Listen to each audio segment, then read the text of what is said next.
Hey, it's your girl Paige, and you know I've got the good book tea.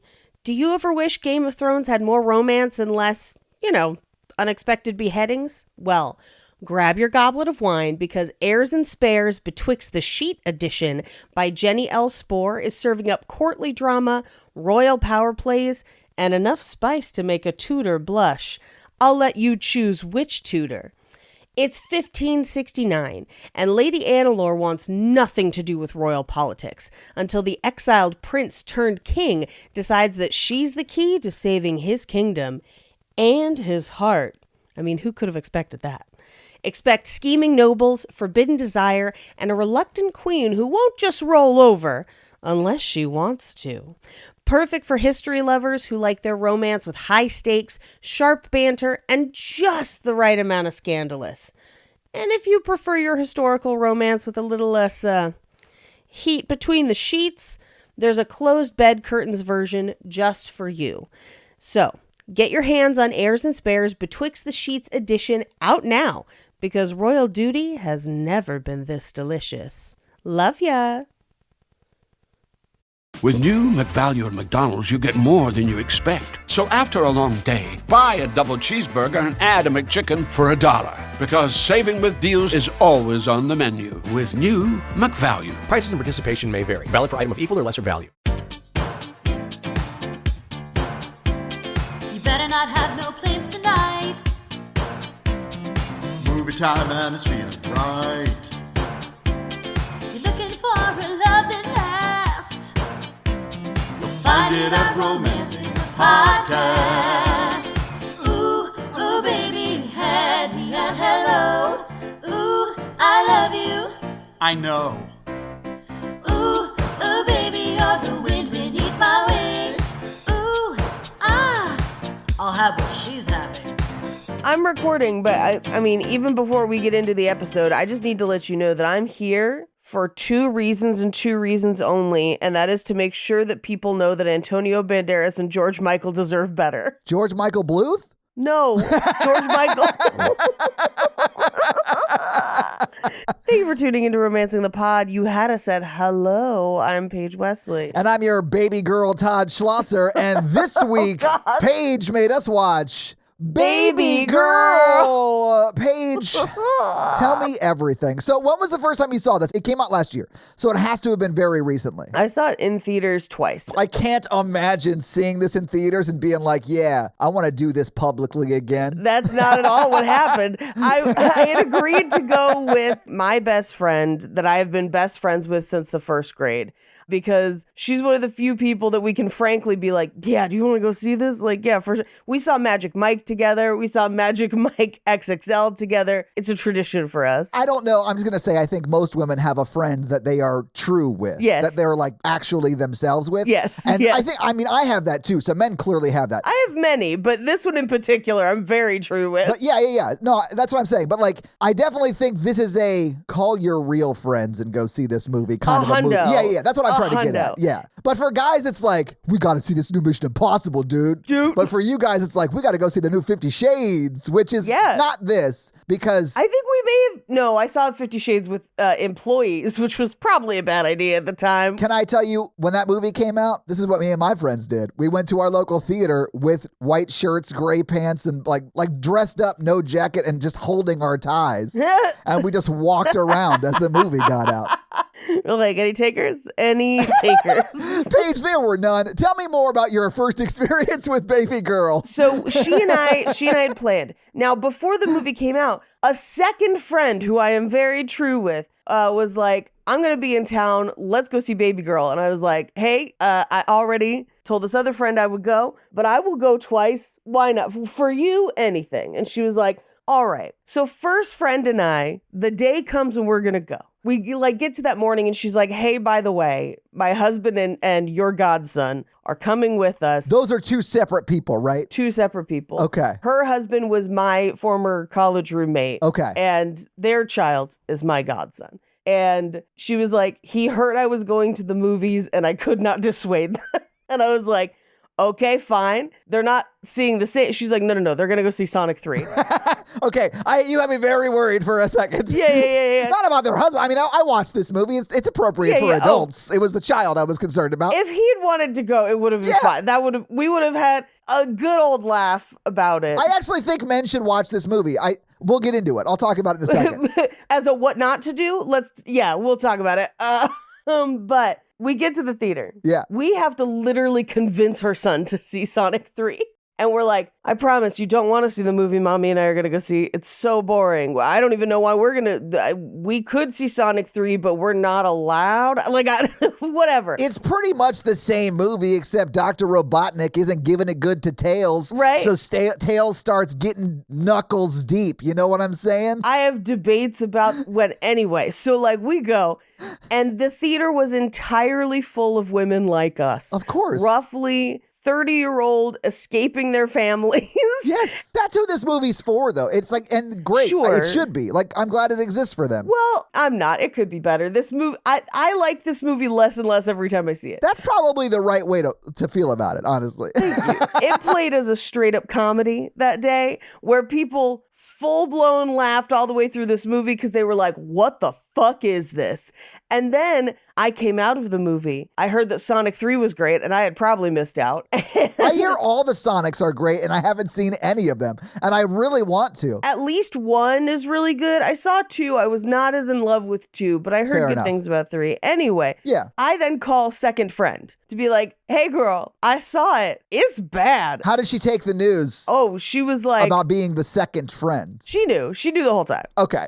She knew the whole time. She knows she's number 2 on the speed dial. It was purely a scheduling thing. And sure. Yeah. This was a week apart. And she was like, well, we don't have to go. And I was like, you guys want to go. I want to watch you see the worst song choice in a film. Oh, Paige, I don't know what song you're referring to because there isn't one that isn't perfect. No. And we'll talk about it when we get there. No, I'm so angry. Anyway, so we went to a nice dinner and they were trying to guess which song. And I was like, you'll never be able to guess.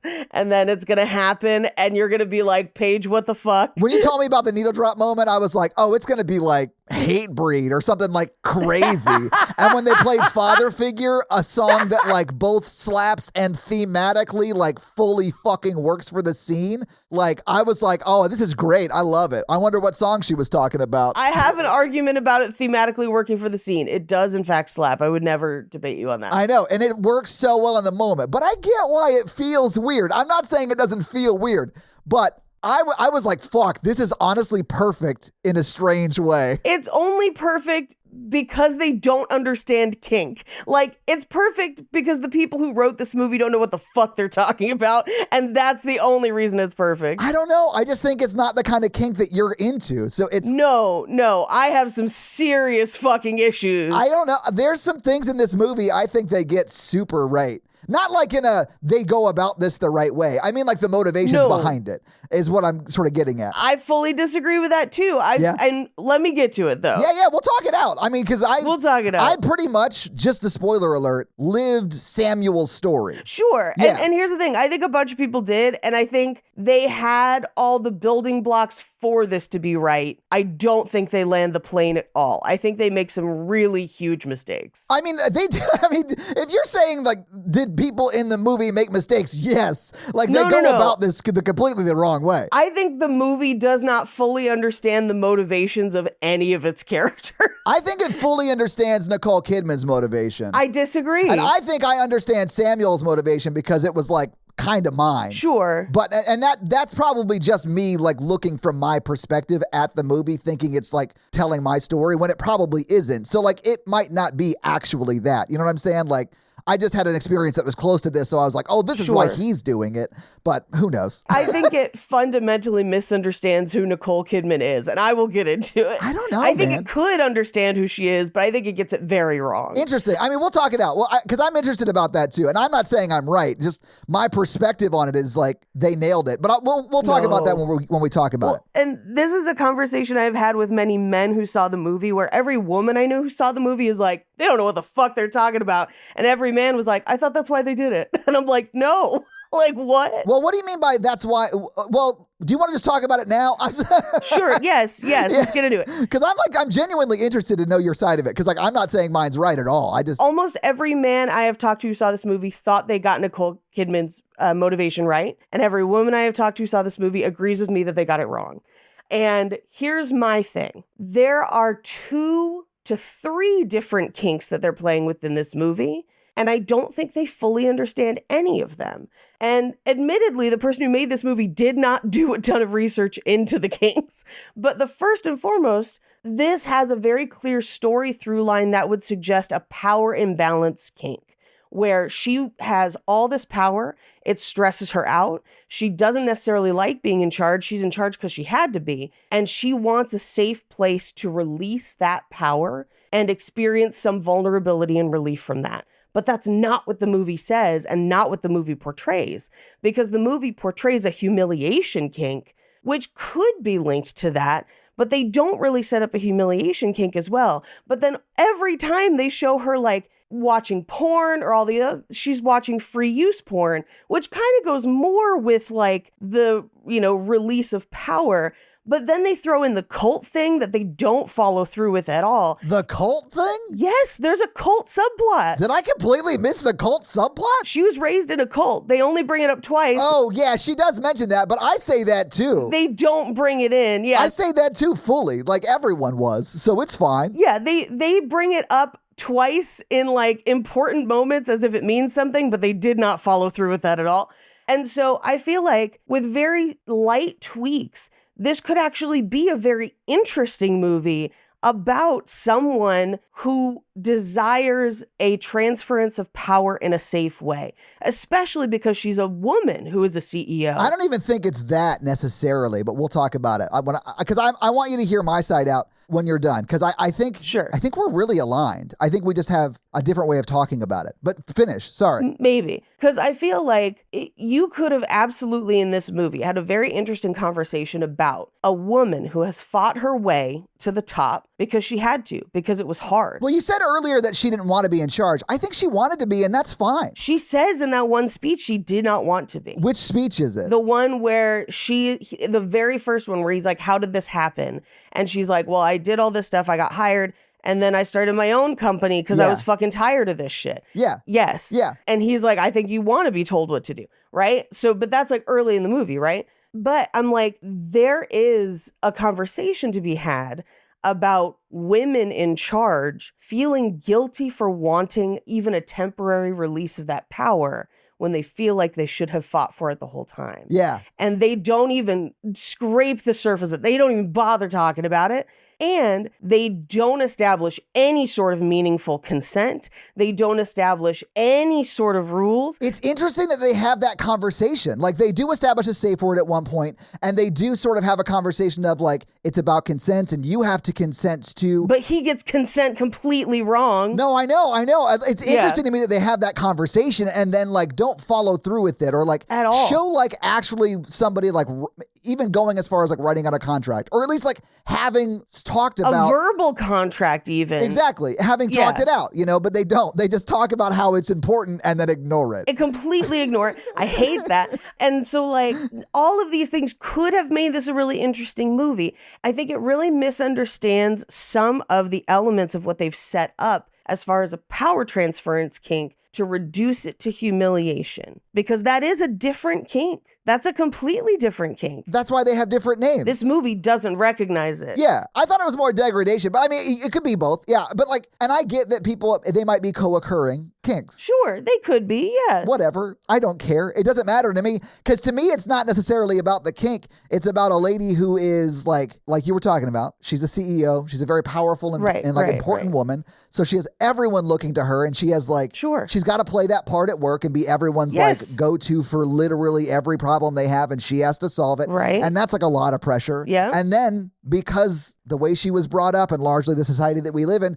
she was told she had to be a certain way to get a husband. Sure. And then she played that part to get a husband and then has been playing that part for 19 years. And isn't really satisfied with that part of her life and can't feel like she feels like she can't tell Antonio Banderas who she really is because she's kind of been living a lie for 19 years and she's afraid that he's going to react badly to that, which we see at the end. He's kind of into it when he understands. But I also feel like at no point does she really try to communicate this to him, at least on screen. We don't know what happened before. She does it very badly in the sex scene thing. She does it very badly in one scene and then never tries to do it again and never brings it up again. Yeah. And like, I even feel like in that one sex scene, there was a way to be like, hey, these are some feelings I have. This is how I kind of want to play with this. Oh, yeah. I give you consent. Like, if you set the scene up, yes. I think he would have been down. It would have been fine. Paige, we see at the end he's down. He's fully down. He's down. He's fully down. Yeah. Yeah. The fact that you would cheat on one of, like, is it People Magazine's Sexiest Men Alive or whatever? Oh my God. I know. That's Insane. a huge problem.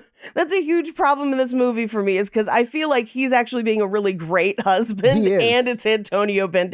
Yeah. And he is like also at a level of his career that most people never get to. Right. I think he's like a director. He's a Broadway, a play director. It is implied a very, very prominent and well-known one. Yeah. So like, it's not like he's just loafing around. He seems like a great husband. Anyway. Yeah. But I don't think to me it's necessarily about it is about the sex, but like the underlying issue in the sex, and that's why I don't really care about what kinks they are. It doesn't bother me at all because they're, two different ones. Right. Because to me, it's about a lady who just wants to be like known and be able to be fully safe with somebody. Sure. And she doesn't have anyone in her life she can be fully safe with. And she doesn't feel like she can open up to her husband, who she's been playing a part with for 19 years, because I will say, like, that would be shocking as a husband to hear that you've been 100%. Like living with this woman who's been lying to you kind of for 19 years. Although clearly, like, I'm sure Antonio Banderas would have been fine with it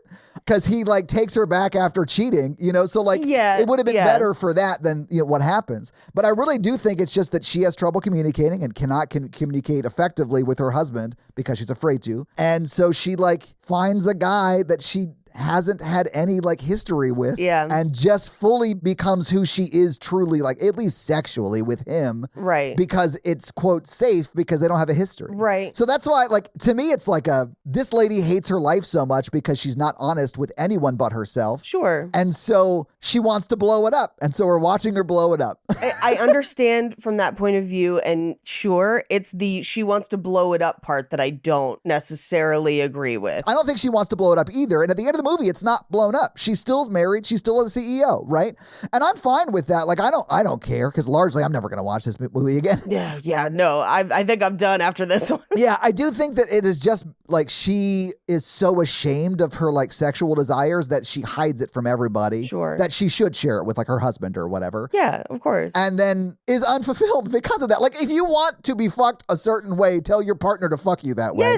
Yes. I guarantee they're probably not going to not be awesome. Like, let's do this. That sounds great. Yeah. Tell them. And here's the thing. I expect you're a person, you'll live a long time. If you're married to the same person for a long time, that'll change. There are things that'll come up that you'll be like, I want to try this.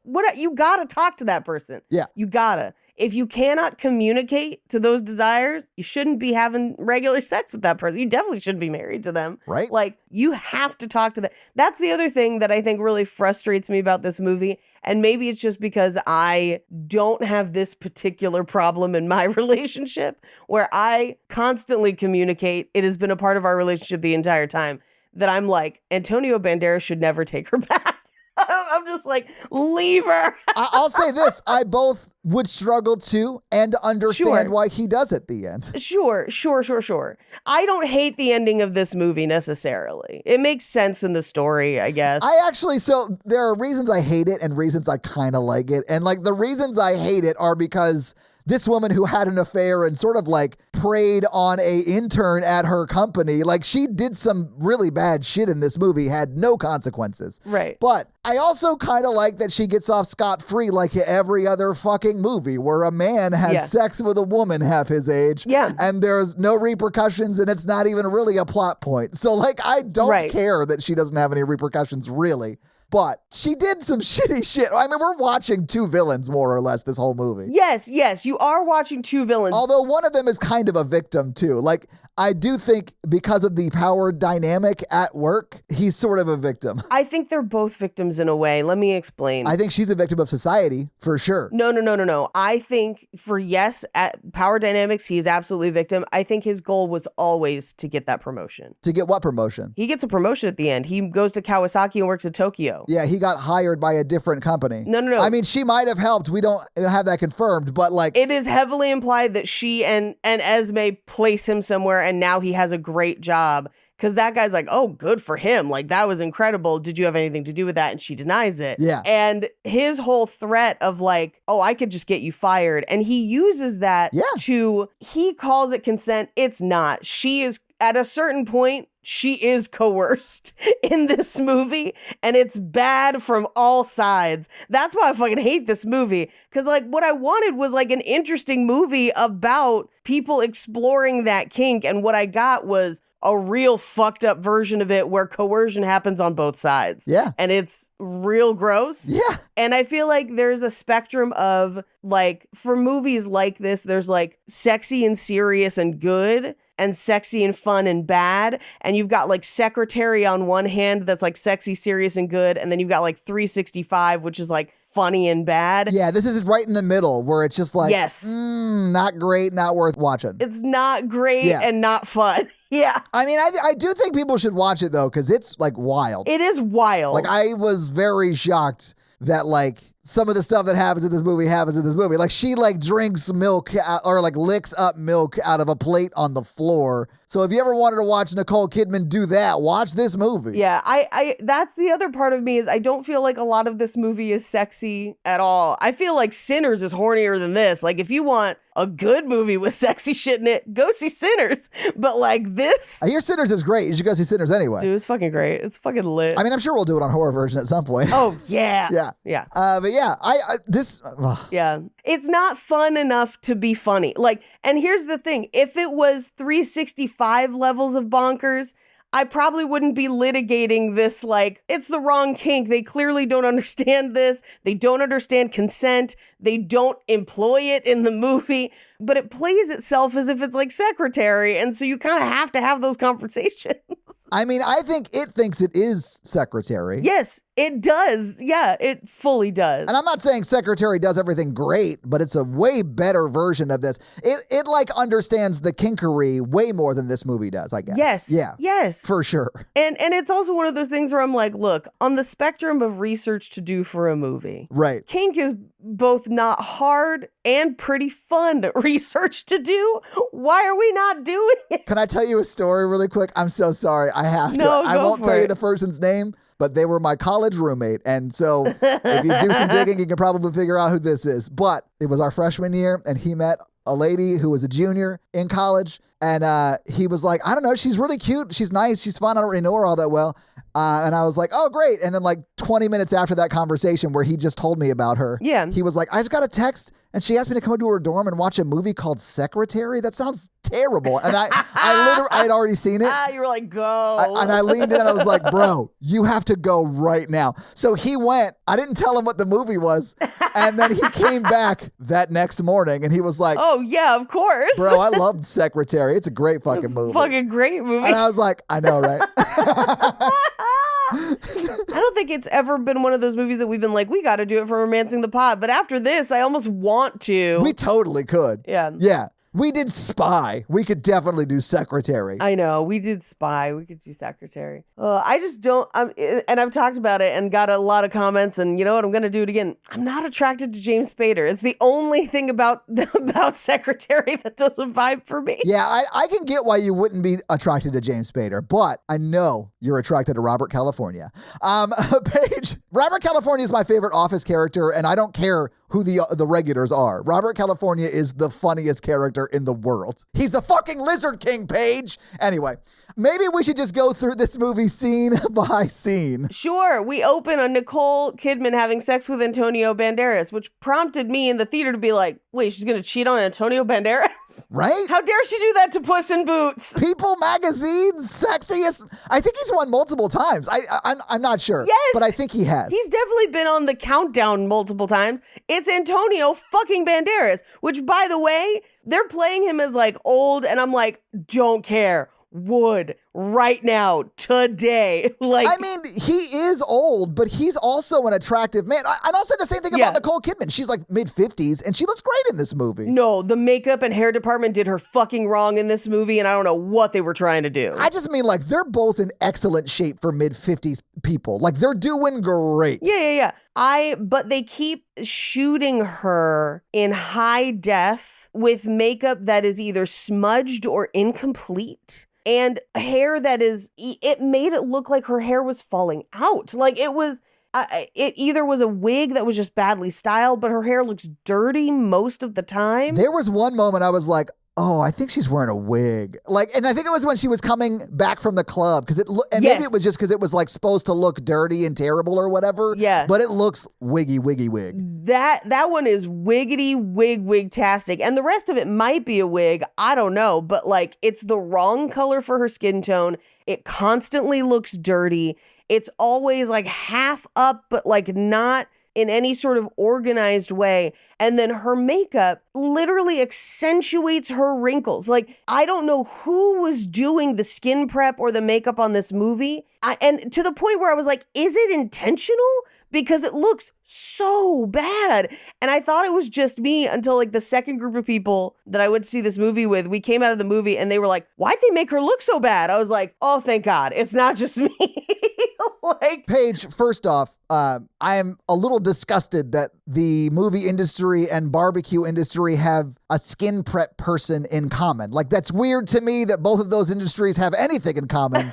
But okay, whatever. I also have to correct ourselves because I did some research. Antonio Banderas has never been the sexiest man alive, and maybe that's why she does this. Oh, people, get your mind right. He was in People Magazine's 50 Most Beautiful People. Sure. And he did win Gotham Magazine's Sexiest Man Alive in 2002. They know what's up. Yeah. I mean, I know he's been in the countdown and a finalist a bunch of times. Yeah, and listen, I know for a fact Batman's a huge fan of Antonio Banderas, so like that makes sense. Right? Absolutely. Because who's the editor-in-chief of Gotham Magazine if not Bruce Wayne, Batman. Paige? It's gotta be Batman. Like an effeminate Batman who's just super into daddies. I love this. Robin gets in on the voting too. You know they do. Maybe it's Ace and Gary. Who knows? I don't know. Sorry, Ace and Gary is a very specific and very like unknown reference. If anybody gets that, DM me. Anyway, back to her skin. Please, let's talk more about her skin prep. Just for like 2 seconds. On Horror Virgin this year, we watched The Substance. Yes. And I feel like The Substance did right what this movie did wrong, makeup-wise. With their skin prep. Yeah. Well, because Demi Moore, also not a young woman. She and Nicole Kidman are of similar ages. Yeah, I think Demi might be a little older, honestly. Possibly, yeah. I'm not going to look it up. I will. They skewed Demi a lot more natural, and she looks incredible in that movie. I think she does too. I also think Nicole Kidman looks great in this movie. Nicole Kidman, who is 56 today. Demi Moore, who is 62 today. 62. But they were both born in the 60s. Like, you know, they're of the same age, roughly. I know maybe Todd was not looking at this. I could not look away from it. It drove me nuts in every scene. So often in this movie, her eyeliner is uneven or incomplete. It drove me nuts. Her foundation is literally sloughing off her damn skin, and they can't put a lip product on this woman to save their fucking lives. I don't know what is going on, but if they had gone more of the natural route like Demi Moore, she would have naturally looked a little older, but I think she would have looked better. It might have served the movie more too, but... It might have, yeah. And I know they're trying to do a thing in this movie where she's actively trying at one point to look younger, but they don't delve into that really at all as part of her character. It is like a cult style subplot in this movie because they do sort of allude to it twice and never go back to it. They never go back to it. And I'm like, that's something that's worth talking about. And they just don't. Well, because that could also be a motivator for going after somebody young. Thank you. The thing is, I don't think it's about the age gap for her. I think it's about the vulnerability and being able to be herself. It's not about the age at all. It's about the relationship. Yeah, exactly. Yeah. Exactly. And and the taboo of it, I guess. But like, yeah, that's a thing that drove me nuts in this movie. And her hair, I don't know what they're trying to do. It looks bonkers the whole movie. I hope what I'm about to say helps every lady out there who's worried anytime her makeup isn't like on point that her husband or boyfriend or just people she's trying to like get to notice her. You had never noticed. I didn't notice any of that shit. I thought she looked great. She's in great shape. She's like doing it, you know? She's really tall. And like, it's funny to see Antonio Banderas look like sort of short in a scene, but he does. Because she's so tall. She's in heels. Well, and so is Harris Dixon's taller than Nicole Kidman. So like in the one scene where they're like fighting, like everyone's bigger than Antonio Banderas in that scene. But listen, I do think Antonio could throw down. That dude is like an action movie star. Just oh yeah, he's solid. Yeah. He's great. Well, and here's what I'll say. Nicole Kidman, neck down, incredible. Incredible. It is purely just the makeup. Yeah, you're right, Paige. Nicole Kidman's a real butterface in this movie. No, but this is what I'm saying. She's a beautiful woman. We know this. That's all she I'm is saying. well known, Yes. and they are not doing it justice. From the neck up is bonkers in this movie. That sounds like if I had said that would have been the most misogynistic take. That's ever. fine. But like, listen, you can say it. It's like I could say, yeah.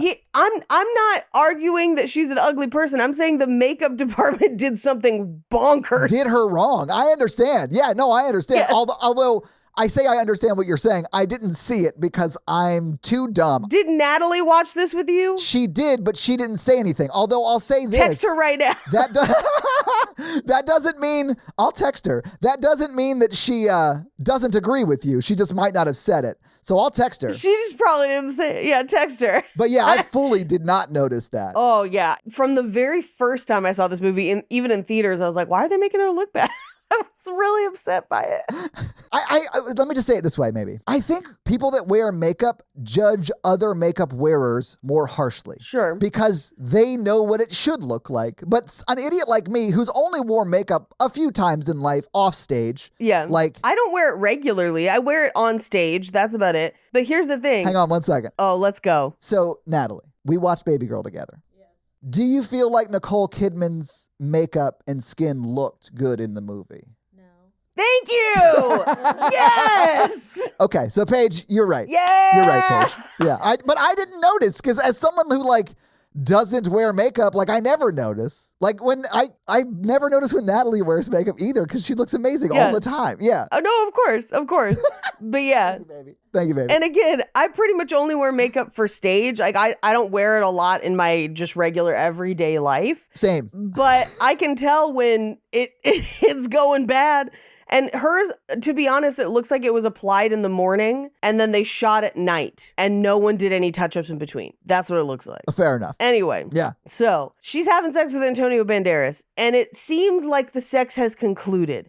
And then she sneaks out of bed and watches porn by herself in another room and gets herself off watching what appears to be free use porn, which again, no shame in the game. Watch whatever porn you're going to watch as long as it's legal and consensual. Yeah, the kinks weren't important to me about this movie. Although you do hear Antonio Banderas come in and says, like, if you want to get fucked like that, we could do that. Like, he says that as she's watching porn. I think that's actually... in the movie? I think it's the porn where it says, do you like being fucked like that? And I think it's in the porn. I don't think it's him. Okay, maybe that is. If it had been him, I would have been like, girl, what are you doing? Get back in that bedroom. I know, Let's right? go. Because listen, it is very clear that like, and I understand why they're doing this because they're setting this up as like, this is the performative act she puts on at home because that's the way she thinks her husband needs her to act to love her. Right. Which I'm not saying Antonio Banderas is that way at all. He's not. He's not. And we see that throughout the movie. But I do think that like, I don't blame her for feeling this way because I think that's like the porn she's watching and like society in general tells women everything they're supposed to be, you know? Sure. So if you buy into any aspect of that that's not true to you and who you want to be, you're going to be living somewhat of a lie. And that's what she's doing. Yeah, and by the way, you're going to be miserable. So, like, Just tell your partner. Just be like, do you want to watch a video with me? Like, I mean, I can't imagine your partner is going to be like, ooh, lazy doggy? No, never. Why would I fuck you like that? Like, no. It's called prone bone, but whatever. I mean, prone bone is my favorite term for it. Yeah. Like, because it sounds great. Lazy doggy. Because you don't have to be up. Yeah, I feel you. Yeah. But we immediately cut to her getting ready for a big speech at work, revealing that she is not the CEO of Amazon. She's the CEO of the company that makes the robots that pick the boxes at Amazon. Yeah. Which is so convoluted. Paige, can I say this? She's arguably worse than Amazon. Yes. Because she's the company that is going to get Amazon to be able to fire every employee they have. And so that to me was like a wild choice for the kind of CEO to make a movie in today's America, but whatever. Not only that, a wild choice for someone that we're supposed to empathize with. Like, we're supposed to kind of root for her. Yeah. Unless the movie, I guess, doesn't want us to. And not only is she that, multiple times, like even Harris Dickinson, like the first time they meet, he's like, do you think automation is really helpful, or is it just bullshit and you're going to take people's jobs? And she won't answer. And then like in a couple different interviews, people ask her the same question. She's just like, no, automation is going to be great, wink. And then at one point, Antonio Banderas is like, do you think I'm relevant? And she's like, we're all irrelevant. And I'm like, throw this bitch off a building. Yeah. Like, what are we doing? Why? The only one doing anything that is a societal good in this movie is Antonio Banderas. And that is probably, I'm saying that largely because I value what he does way more than what she does. But what he does is provide connection and deeper looks at like real life stories. And what she does is create systems that take people's jobs. We'll talk more about his play when we get to it. Yeah. Because that play informs what I think the people who made this movie think about their relationship, and I think they're so wrong. I know. I think that too, though. I think that's why the story of the play is the way it is. Right. I don't think they're right about it. Yeah, I don't think they're right. But I think that's what they were going for. Yeah. But this is the most egregious on the makeup front, and it's so early in the movie. That's why I like noticed it, remember it. It's literally the first scene. Like you get the A24 and then Nicole Kidman moaning because she's like performatively orgasming. And I just wrote in my notes, oh shit, A24 is just making porn now. Great. Hey, there's only one or two things in this movie that I was like, oh, okay, all right. So like, I wanted more porn from this. Don't use a bowl, use a plate to lick up the milk. That's a good best practice. I have thoughts about the milk, and none of them are good. None of them are sexy either. But that's where I got mad about the kinks getting mixed up. The kinks to me were just a function of the like underlying vulnerability issue. So I didn't even consider that the kinks didn't line up. I didn't care at all. Yeah. But I do think you're right. They're very different kinks. Yes. I just in my mind was like, oh, okay. So she's into like power dynamics and also wants to be treated sort of like a dog. Okay. Right. But those are two very different things. They are. They're very different things. Sometimes they co-occur, but not always. Sure. And anyway, so. Yeah. People contain multitudes, Paige. People contain multitudes. Anyway, she writes like little love notes to her kids for their like lunches, I assume. They have breakfast together. We do meet her two daughters. This is all setting the scene of like her performative home life. Yes. And we meet her two daughters, whose names I don't remember at the moment. They're probably somewhere else in my notes. But I do want to note her one daughter with the best mullet I've ever seen is Ewan McGregor's daughter. Wait, really? Yes. Wow, okay. I looked up to make sure that in my notes I had their pronouns correct. As far as I can tell from online, they are she, her. And then within the function of the story, her pronouns are she, her. But yeah, that kick-ass mullet, Ewan McGregor's daughter. Crazy. No, I'm on IMDb. Yeah, her name is Esther McGregor. So like that, that makes sense. And she also does like music and tattoos and a bunch of cool shit. That's cool. I fell down a rabbit hole of her Instagram because I was like, I've seen this movie. Nice. I mean, honestly, you've seen it twice already. So yeah, I get it. Anyway, Antonio Banderas makes some small changes to her speech, which, because we'll find out he is both a playwright and a director, yes, he's going to know how to say things. Great. Which is why creatives make the best marketers. I'm telling you. Because that's essentially what she's doing. She is writing a marketing speech for their upcoming robot called Harvest. Yes. And he's like, if you don't tie this to a human emotion, they're just going to assume that you're trying to take their jobs and that you're eventually going to phase out humanity. So like try and connect it to the human on some level. Yeah. He doesn't say that, but he knows that instinctually because he's a very good creative. Yes. So we cut to her on her way to the office. She's walking down the street. A dog comes out of nowhere, attacks a guy on the sidewalk. It's coming for her. But who should whistle and get the dog to heel immediately? It's Harris Dickinson. It's not his dog. It's another guy's dog. Well, it's not his dog because it can't be his dog, because when we meet that dog, it's attacking somebody on the street. Right. So like from a story perspective, it can't make it his dog. So he is just helping a stranger with their dog because it wants us to be like, oh, this guy has control over wild beasts. Yes. That is what it's getting at, is that he has an aura of control, if that makes sense. Or at least this happen chance sort of encounter gives her that perception of him. Right. And so she, because of the frame that she's looking through that like is her kink, like lays that on him. And he is fine to pick up that perception. Like, I don't think he minds at all. Right. But that's what's happening for sure. And here's the thing. In a straightforward power dynamics kink, this is a perfect scene for that, because it kind of demonstrates this idea of like, he has a natural authority that can make things heal. And I am a thing that is difficult to control. Yes. And like, yes. Yes. At this point, the movie is still getting its kinkery right. Later, anyway, she goes into the office, and this is where she's giving her speech about like, because we have AI, we have to bring more emotional intelligence, which I do think is what Antonio Banderas added. Yep, it is. She mentions that later. That is fully what was added. Yeah. And that's what they call out as like, this part of the speech is what people love the most. Yeah. And it was fully what her husband wrote. This is where all the heart reacts on the lives were. Right. But like, listen, like I get that like the professional screenwriter / probably like Broadway or that level-ish director would write a baller script, you know, like of course he would. Yeah. That would be like getting David Mamet to write your valedictorian speech. Like it's way beneath him, but if he loves you and he does it, it's gonna slap. You know what I'm saying? Oh yeah. Of course. And this is where they bring in the group of interns. Her assistant Esme does. Now, did you recognize Esme? Esme? Yes, her assistant. Oh, I mean, it's the girl from Talk to Me. Yes. Yeah. What was her name? Sophie Wilde, yes. I believe is her name. Dude, she's so good in Talk to Me. I think she's good in this too. Me too. She's one of my favorite performances in this. Yeah. I fully love that she is manipulative and like maybe that's bad, but here's the deal. She sees her boss, who I genuinely loves and respects, blowing up her life. Yep. And like literally getting finally everything that Nicole Kidman has worked her whole life for. Yep. And she, I think, as a friend, kind of blackmails her into saving her from a catastrophe. So like I get that it's like maybe she goes about it in a manipulative way. I think it's an act of kindness on some level. Yes, I do think the end result is kind.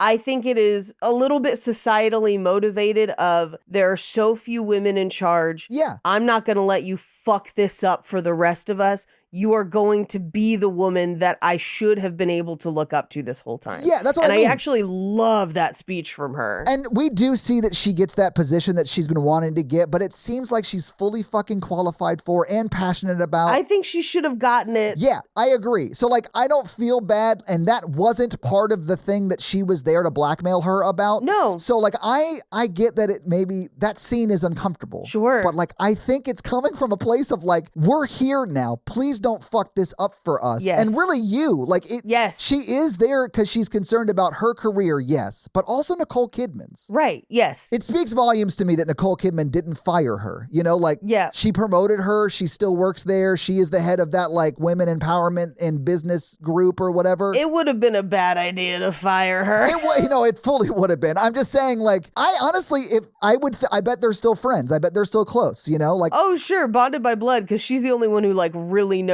the full extent of what happened. Yeah. Yeah. But she's the one introducing the interns and introducing the mentor program, and that all the interns get to choose from a list of mentors, and they're invited to the holiday party on Friday. All I hear is a lot of talk about mentors, Paige. I don't hear any talk about womentors, all right? Womentors.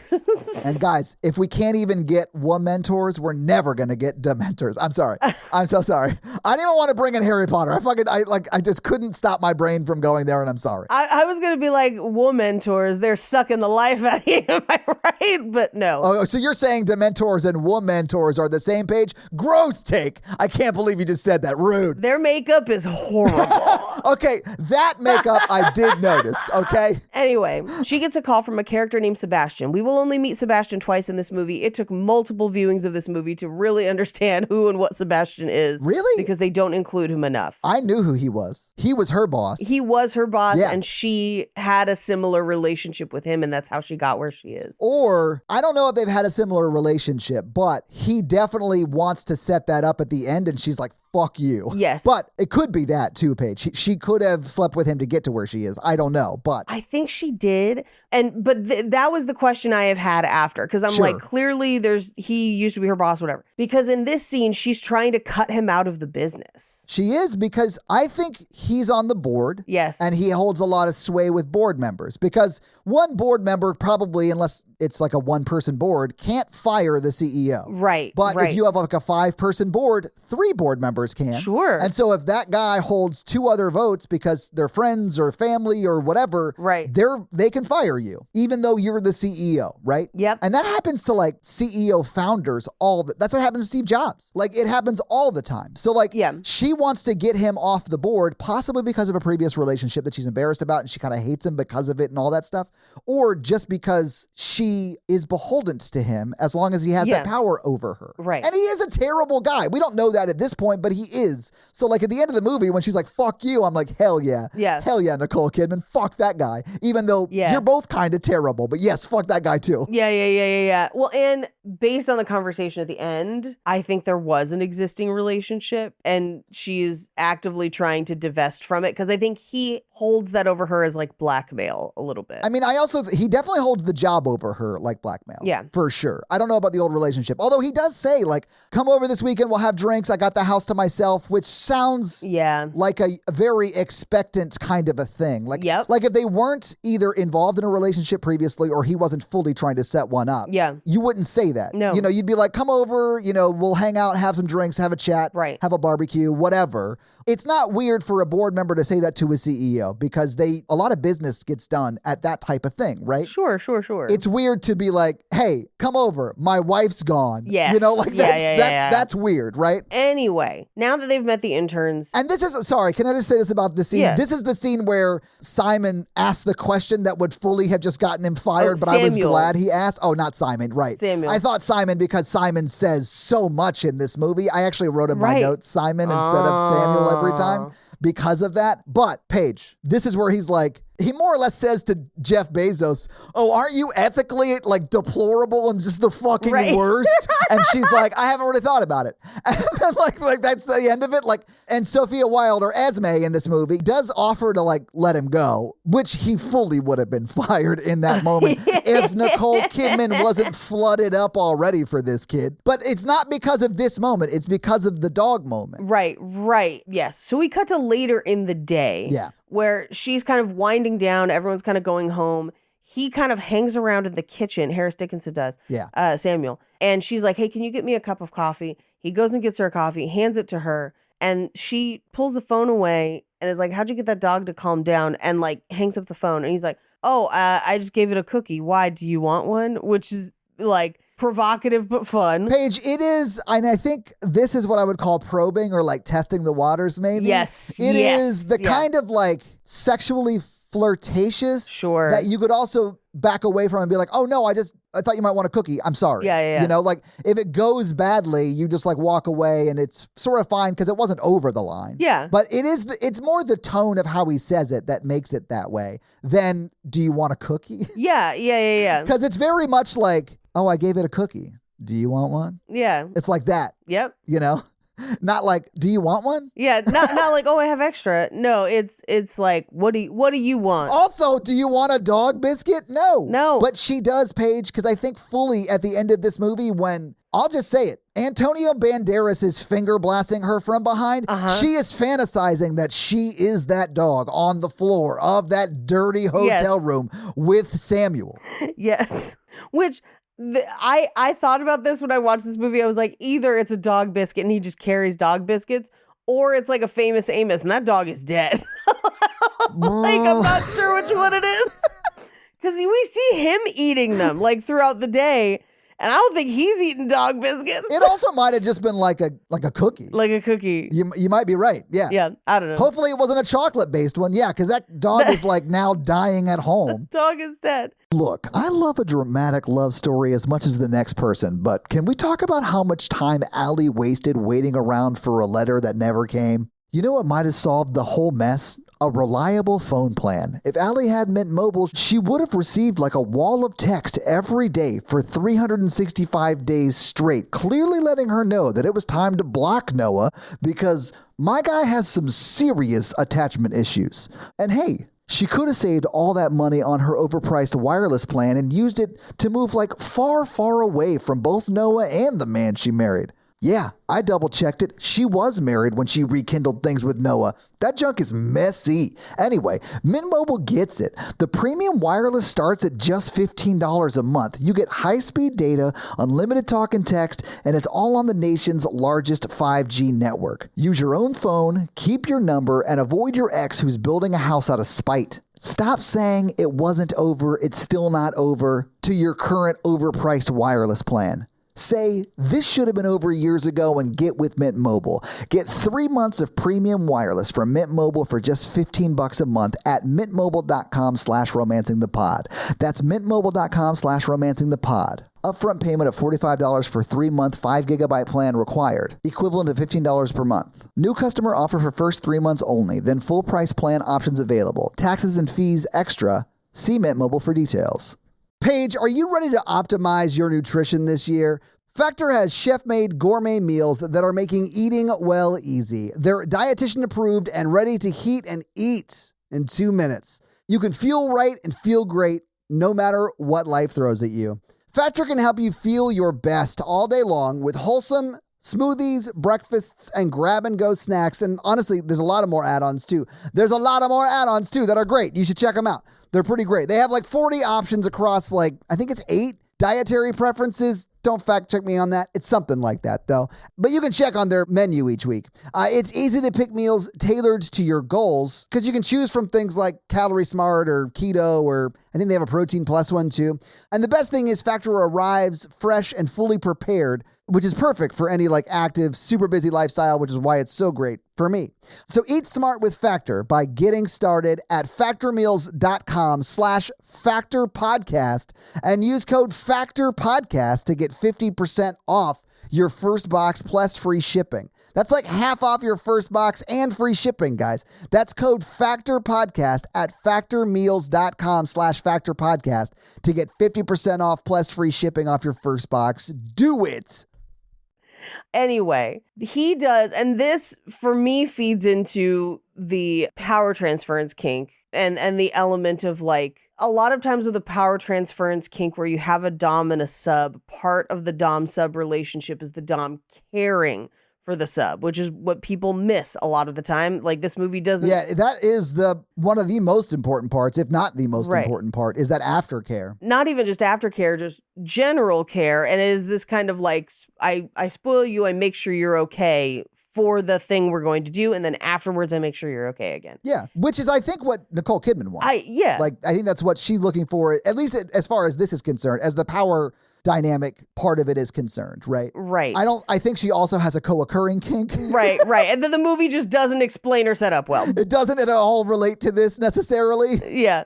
But this is where he leans in. He's like, you shouldn't drink coffee after lunch. How many coffees do you have a day? And she says, it's none of your business. 7. Yeah. Where it's like she does want someone to be concerned about her in that way, which I do think is an element of it, of no one's concerned about her because she takes care of everything. Well, and because she puts on the airs of, I don't need your help, because that's what her support group is trained by her belief that society needs from her thinks, because they feel like she's got it because that's what she's always told us she has, right? But she inside is I don't fucking got this. I wish society didn't make me feel like I had to tell everyone I got this, you know? Right. Right. It's really sad. Like, I truly do understand why she, like, is the way she is. It's just sad that she can't communicate with her husband. Right. Because then it would be like just a movie about this woman discovering she can be vulnerable with her husband. Yeah. Which to me feels like it might be a sweet and very sexy sort of love story. This is what I'm fucking saying. And it could be Antonio Banderas that we're getting to watch, like, just rail Nicole Kidman.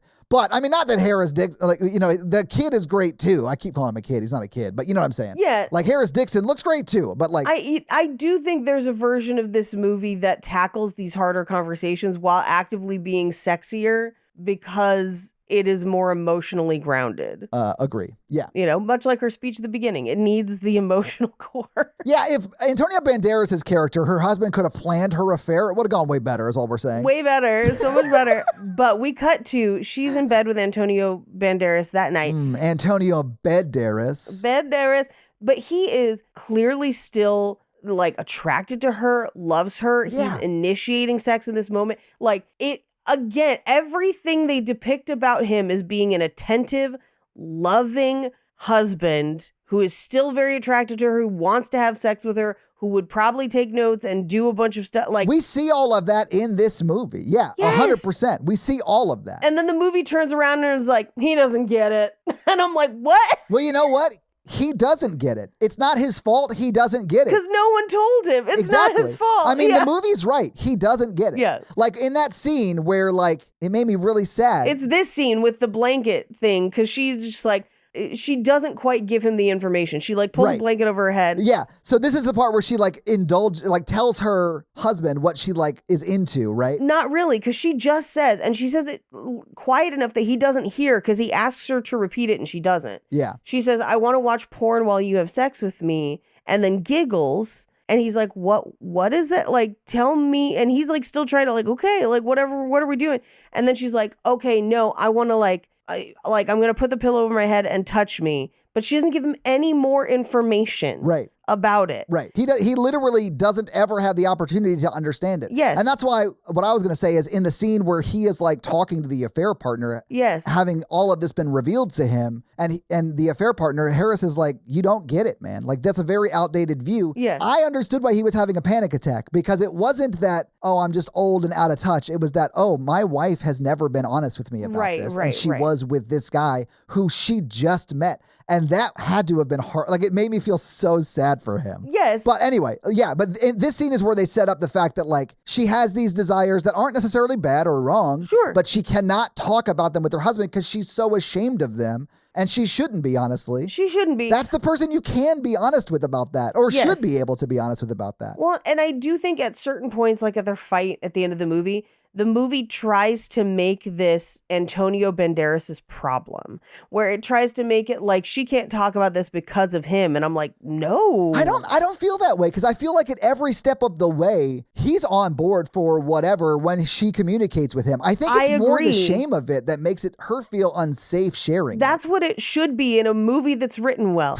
But in this movie, there are multiple, like the speech where she lies to him about the affair, but admits to having one. Oh yeah, she slow walks into what really is going on. Yeah. And he says, this isn't about your sexual fantasies. This is about you basically hurting your family and not caring, which is very real and very accurate. Yeah. But the movie portrays it as like, he's not even listening to her fantasies. I was like, no, they're not even being said to him. Like, this is okay, and maybe it's because the kinkery part of it wasn't like the emotional core of the movie that I was like, I kind of liked. So like when he said that at that moment, I was like, yeah, he's absolutely right. 100% right. He is right. He's 100% right. He is at the emotional core of what's happening, and she's still at the, I like to be fucked this way. And I'm not saying that that's wrong. Like, I wish she had just told Antonio Banderas that in this scene. Right. But like, she doesn't. And I get that it's like, I think it's shame-based. I think it's like she's just so ashamed of this thing that she wants because society has told her she should be ashamed of it, which is sad. I agree that happens, but at a certain point, the blame at a certain point falls on her. I fully think it's her fault. Yes. I'm just saying, I also understand how she got there, and that to me is sad. Sure. Because society is like, you cannot be authentic ever. Right. And she is now living that promise of never being authentic ever. Right. And so she's losing her fucking mind. Yeah. Not that it's not her fault, though. I mean, it is. But it's like one of those movies where like you can see how the villain got there. That's how I feel about this. Yes. She's doing terrible things, but like, fuck, man.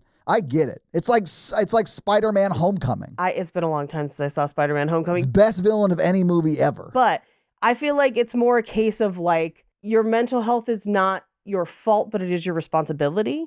I mean, fully. Yeah. Like, I've heard that a lot, but I think I heard it most from Marcus Parks from Last Podcast on the Left, right? And I fully agree with that. As someone who has mental health issues and like makes it my responsibility. Right. And I've ruined relationships too because of my mental health issues. Sure. And so I'm very dedicated to not doing that in the future. So like, I go to therapy and I take meds and all that stuff. Right. But I see that here of like your sexual fulfillment and the trauma that may have caused it is not your fault. Right. But it is your responsibility to speak up with your sexual partners about it.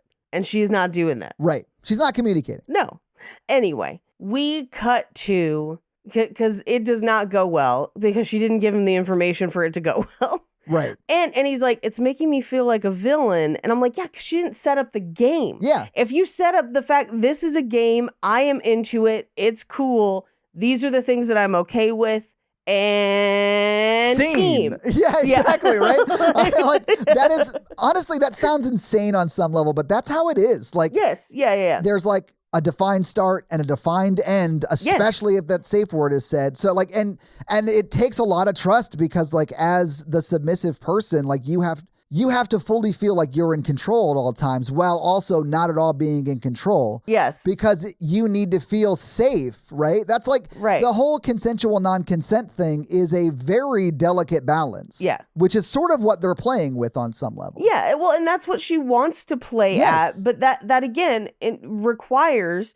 trust and a safe place to explore that vulnerability. And then a conclusion to that, because it has to be markedly different from your day to day. Or if this is something that you play with on a regular basis, you have to have a baseline of trust and understanding with the person that you're playing with. Yeah. Of what's okay, what's not. What are the boundaries of this? Which is why I liked the scene where they start to set up, like, we got to have ground rules, we got to have a safe word, and then they don't really do any of that. But like, well, they do the safe word, but they don't do any of the other ground rules stuff. Well, but they do the safe word months into the relationship when it's been going on for a long time, and then it's not months because the whole thing takes place over like 3 weeks. But yeah, that's true. You're like definitely 3 weeks. It's like deep into the movie though. You're not wrong. It's literally like 5 or 6 sexual encounters past when they should have had that conversation. Yes. Well, and the conversation they have about consent, I find offensively bad. I find it really offensive. I think it's terrible too, because they bring it up that they should have that and then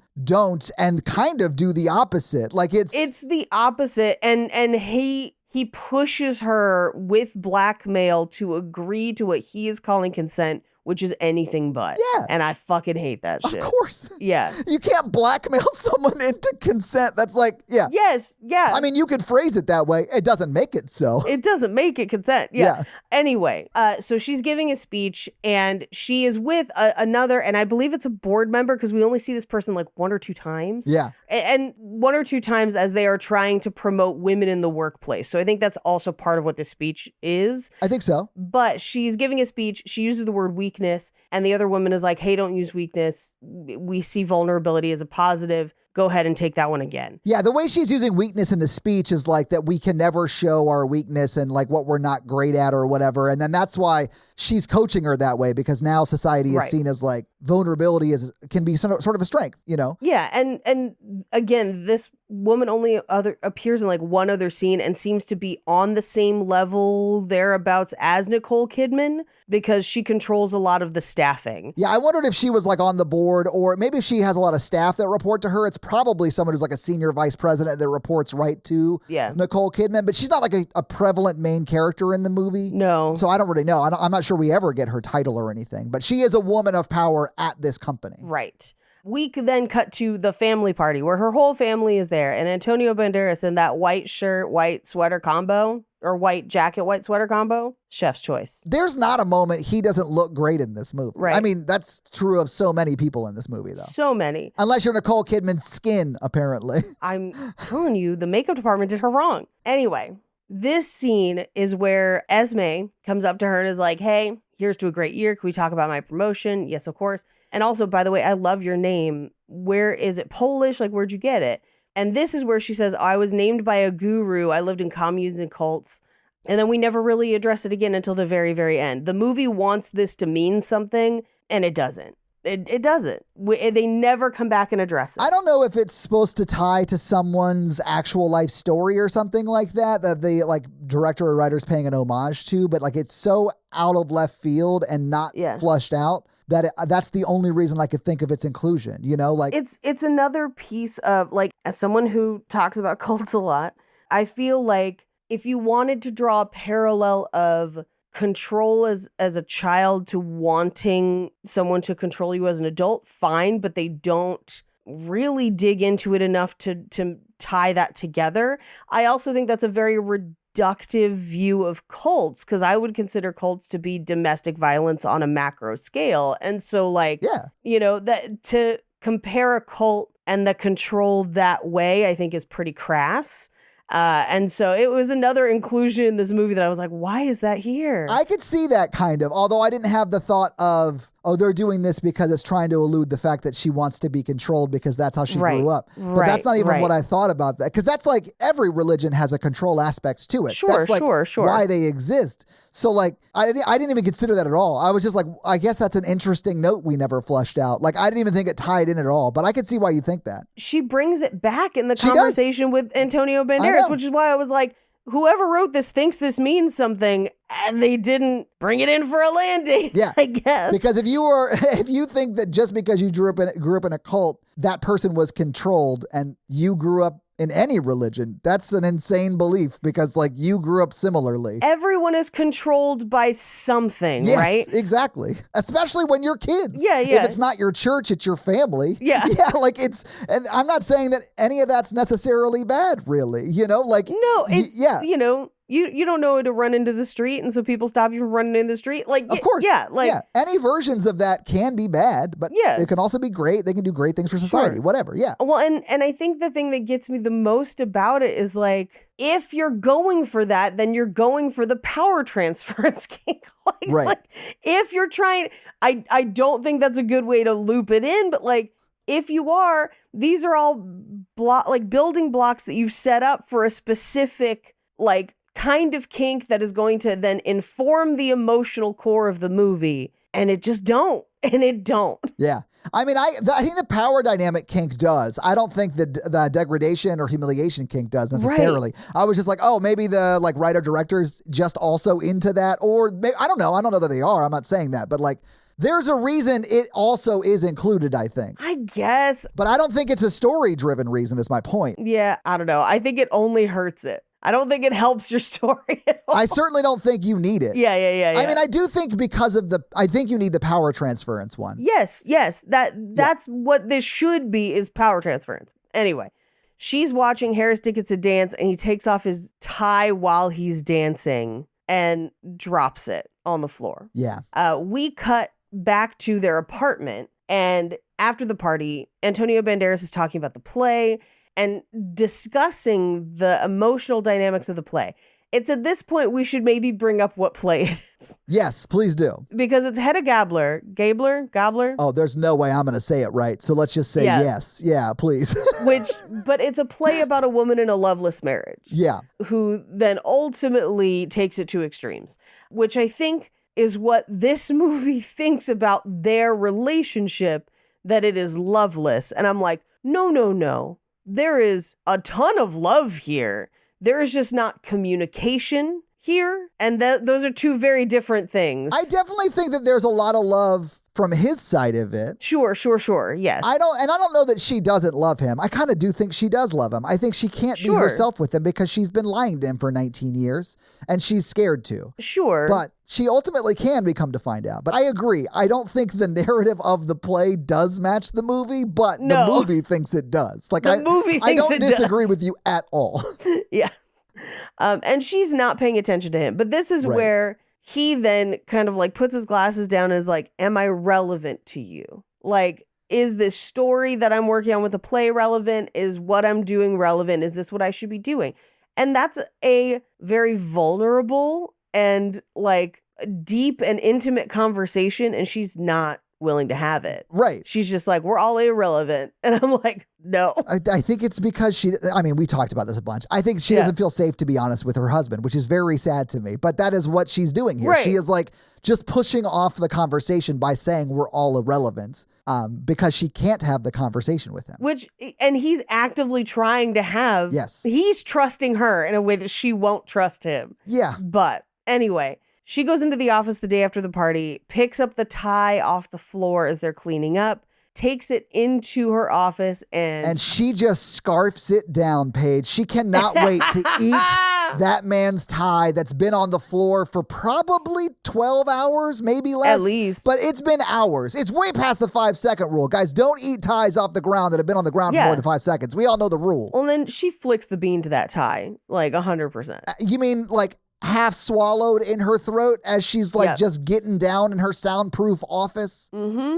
I do like that she has those like Matt Lauer shades where she like hits a button and they automatically close or whatever. It's because everyone wants to have them open concept glass box offices, and like they're terrible to have sex in and change in, as we see later. Yeah. But after this is where we get a mini montage of her getting Botox, doing cryotherapy, doing MDMR, and they bring the MDMR back a couple times. But that's another thing that I'm like, you didn't really give this any weight. We just see it. Right. You know, like it's a weird inclusion and it's one of those things where like, I know we've been talking about this for an hour. There's not much in this movie. Not much happens. I mean, a lot happens, but like a lot also doesn't happen. Right. But yeah, I understand what you're saying. Some of it is just like, it like blends together. Yeah. We cut to her and her family taking Christmas photos. This is where her daughter notices her Botox. Yeah. And is like, why are you doing that to yourself? Well, because she's got a bruise on her face. Yeah, she's got a bruise, which he then is like, that looks good on you. I think because the guy she happens to be like super into right now is way younger than her, she's clinging harder than she normally clings. Does that make sense? Yes, to use a reference I made about a guy who was trying to like be younger than they actually are. Like, I think it's that kind of thing. She's clinging. 100%. I also read his comp because she gets in the elevator with Harris Dickinson. He notices the bruise and he says it looks good on you. I think that can be read two ways, and I think the movie intends for it to be read two ways, which is a problem. I don't think he means the Botox looks good on you. Yep. Yeah. There it is. I know for a fact he means that bruise. The bruise. You look good bruised. You look good bruised. Is a different thing. That is a different thing. And honestly, you shouldn't be bruising people if you're doing it right. You know, unless somebody wants to be bruised, but that's something you talk out in your consent. Exactly. Like if you're bruising somebody, you're hitting them hard. Like, yeah. Hard. Yeah. But I think this movie is doing it as like a wink, wink, like it definitely bruises. Is. Yeah. And I'm like, no. That's why it takes place in the elevator where the sexiest scene in 50 Shades of Grey took place. Dude, hey, if you haven't gotten down an elevator, you haven't lived. Living it up while you're going down, Paige. That's what's up. Or going down as you're going up. Well, yeah, I'm just quoting Aerosmith. Sorry. Sure. But, you know, they need to try more positions. But I think that's this movie being like, ha, bruises. And I'm like, no. It definitely is the movie doing that. Yeah. Hate that. Hate it. So they go up to the office. But this is where he says, I have a meeting with you on Tuesday. You know, it's on the calendar or whatever. Yeah. And he leaves. She comes into the office and Esme applies concealer to cover the bruise. Yeah. And this is where she asks Esme, like, why did you put me in for the mentor program? And she's just like, oh, I thought it'd be good for you to talk to some interns or whatever. And she's like, can we talk about my promotion soon? And she's like, yeah, sure. Then we cut to the meeting, like finally her mentor meeting with him. And it starts out with, you have 7 minutes. Actually, I think it's 10 because that's what it's supposed to be. But she's like, I only have 7. Yeah. He also notes that the room is soundproof, which, by the way, if you've worked in offices like this, 90% of the rooms are soundproof. Pro tip. That one definitely is because it's the room they shoot their videos in. Yeah, we got one of those. You'd want it to be soundproof just because you'd want a controlled environment and largely because you don't want the sound from the outside getting in there. Right. Yes. Anyway, he asks her, like, how did she get into this? And this is how she gives her story of, like, I worked my way up. I beat people out for like this interview. And I think they were looking for certain personality types, but I got the job. And then eventually I founded my own company because I wanted to control this. Like I felt like I did not have control in this way. And so I founded my own company to get it. And one of the questions she had was to solve for how many ping pong balls would fit in the room. And once she says that, he starts solving for it. Yeah. And as she's about to leave, he's like, it's this many ping pong balls. Right. It is him answering the question that she refused to answer when she was asked it. No, she answered that one. Oh, sorry. It's the next one. That's right. That's right. It's the next one, which is like how to solve for a company that's in this specific, right. Problem. And she told him to fuck off or whatever.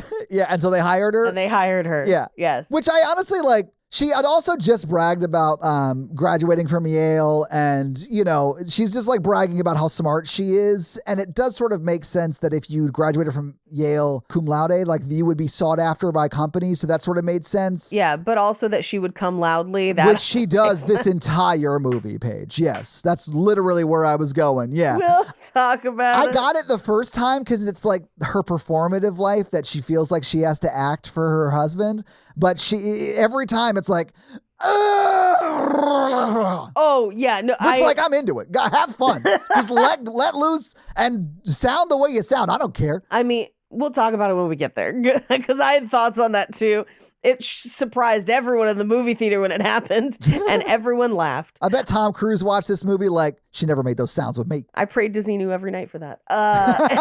Anyway, she goes to leave. He stops the door, and they make out, but he goes 10 and makes her come 90, and then he goes 10, she goes 91, and he goes -10. Yes. And then he goes back, and that's part of it, Paige. Yes, 100%. The asking, and then the answer of yes, and then him being like, no. Yeah. Just floods her basement, Paige. It is exactly what she was looking for in that moment. Yep. But they make out. It is kind of hot once it like starts happening. You're like, all right. Yeah, the whole time you're like, oh yeah, ruin your life. Ruin it. Destroy your family. These are villains, kind of. It's all right. It's fine. You have to eventually, if you want to find any of this movie sexy at all, you have to kind of release yourself from realizing they're villains. Right. Anyway, they break apart, and she's like, oh my God, no. And he's like, oh no, it's fine.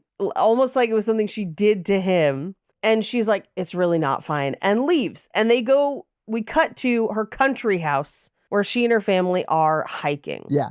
You say it's something that she did to him, like it isn't something she did to him. Right. She's the CEO of the company. I do feel like that is also a little gross. Yes. I don't think he's not into it. No. But there are that power dynamic is at play too. Here's the thing. She went 91, he pulled back, and if that's where it had stopped, technically nothing happened. I completely agree. I also feel like he's a 24-year-old dirtbag who knows how to manipulate submissive, leaning women. Yeah. And that's what he's doing. Yep. I don't think he's a hero or anything. No. Yeah. No. But listen, when I was 24, I was a monster. So, yeah. Most people are at 24. Yeah. Anyway, we cut to later that night. We see her daughter in the pool with the neighbor girl, essentially cheating on her girlfriend, Mary. Yes. We cut to the next morning, and Nicole Kidman's cleaning a skunk out of the pool. Super gross. But this is where she asks her daughter, she's like, did you break up? And she's like, no, I was just having fun. Like,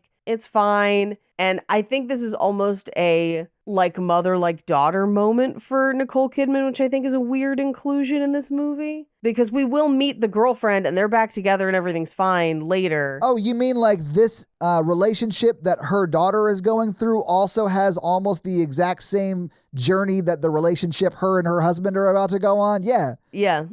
That's what's going on. It is. I don't know why the skunk's in the pool, but I think it foreshadows the scene where he's in the pool later, which leads to the confrontation between her husband and him. But that's what happens. That's what happens. Yeah. Anyway, we cut to her back in the office. She goes to leave. He catches her outside and he's like, hey, you didn't answer the mentor email. I do want a mentor. And she's like, well, your behavior's out of line. And he's like, is it? And she's like, I'll think about it. But this is one of those things where she should have at that point been like, I need to not be with this person, reassign something, but then she would have had to admit what happened. Yep. And I do think if she had admitted what had happened at this point, she would have probably still been okay. But oh, yeah, I mean, she is the CEO. I fully think she could get away with this. And it's not the first time we've seen a CEO bang someone much younger than them and get away with it. That's every movie from the 60s. Right. So, yeah. Anyway, instead, she goes to visit Antonio Banderas at the Playhouse. And he is excited to see her. Yeah. And like, and he's not doing anything bad. He's just like sitting down. They're running a scene and he's watching it and gonna give notes or whatever. And he's like, oh, great. You came to see me. What are you doing? Aren't you busy? And she's like, no, I wanted to come see you. And he was like, the last time you came to see me was 1992 when you thought I was having an affair with the lighting tech. Right. Or whatever. So I think it's like a kind of a telling moment because she is like kind of running into an affair. And in that moment also is like going to check on her husband, which I think is an interesting thing. Well, and I think, and this again comes down to the movie maybe not understanding their relationship so much because like he in the moment is like, oh yeah, no, I've got to run this thing, but like, good to see you. Cause he's at work. Yeah. Like, you know, and maybe this is me reading too much into it, but it almost feels like this idea of, oh, he didn't drop everything for me. Time for me to go do whatever I'm going to do. Oh, I think so. For me, I was close to that. But for me, it was she is about to cheat or is largely sort of cheated already. It just hasn't had turned into sex yet. Right. But I think she's going to check on him because the last time she thought he was cheating, that's what she did. Right. And I think she wants to see some reason that might give her a reason to feel okay about cheating on Antonio Banderas. And she gets there and I will say, he does not give her that. No, not at all. He just is supportive and sweet and like, hey, it's great to see you. I got to go give some notes really quick. I'll be back. And then she takes that as like, he's not here for me. Yes. So like, I definitely do think that that's like what is happening. I don't think that's reality though. Yes. It reminds me of, wait, you haven't seen The Room, huh? No, I haven't. I have seen The Disaster Artist though, so I may understand what you're talking about. You may understand. There's a very similar scene in The Room where they have just had a 4.5 minute sex scene, which is, as someone who loves sex scenes in movies, too long. And they get up the next morning and she's like, hey, let's have sex again. And he's like, I got to go to work, but I love you. And that starts her affair of like, he doesn't love me anymore. It's like, bitch, he had to go to work. What are you doing? He just had sex with you for 4.5 minutes. For 4.5 minutes. That's so long, Natalie. Well, for a scene in a movie with a creepy butt. Yeah, and from what I understand, he's like having sex with her belly button because he's like, oh, it's wild. Like positionally just wrong, but whatever. Yeah, I haven't seen it. I don't know. We watched it last Thanksgiving. And honestly, that's the best Thanksgiving tradition. Because my brother-in-law had never seen it. And he was just like, what is happening? Can I just say this right now? And I have not really addressed this yet, even though it's been going on for years. But I feel like I met your family before Aaron's husband, and he got admitted to the family before me. Well, yeah, he had to turn in paperwork. Yeah, to the state. Yeah, to the state. Actually, I don't, it might have been around the same time because they met during the pandemic. Okay, then it might have been around the same time. It was around the same time. Then, like, in all fairness, the good one got in first. There you go. Plus, he locked it down with an extra human. So, like, yeah. You know. Well, he had a fat ass ring. And he's also really sweet. I don't know him, actually. I've never met him, but he seems great. And it seems like Aaron really loves him. So I trust her. Good. Yeah. Anyway, back to this movie. So she goes out for mandatory fun drinks with the team. Which she rarely, if ever, does. If ever does, which means it's not mandatory for her. No. She chose, and I think it's because she knew he would be there. It is. She is fishing for dick. She fishing for that dick. Which, oddly enough, you're looking to catch a worm, not using a worm to catch. I think, so Harris Dickinson is actually British, and I was like, she fishing, chipping for that dick. I wish he just had his normal British accent, because he sounds like Cousin Greg from Succession this entire movie, and it really wrecks it for me. Yeah, you're right. It would have been better if he was like, oh yeah, fuck me right, governor. Yeah, they have real Jason Statham with That's how they all sound, right? Where'd you get the suit? Oh, I made it, did not. No, you didn't make the suit, Jason Statham. Why didn't anyone tell me this was a lake?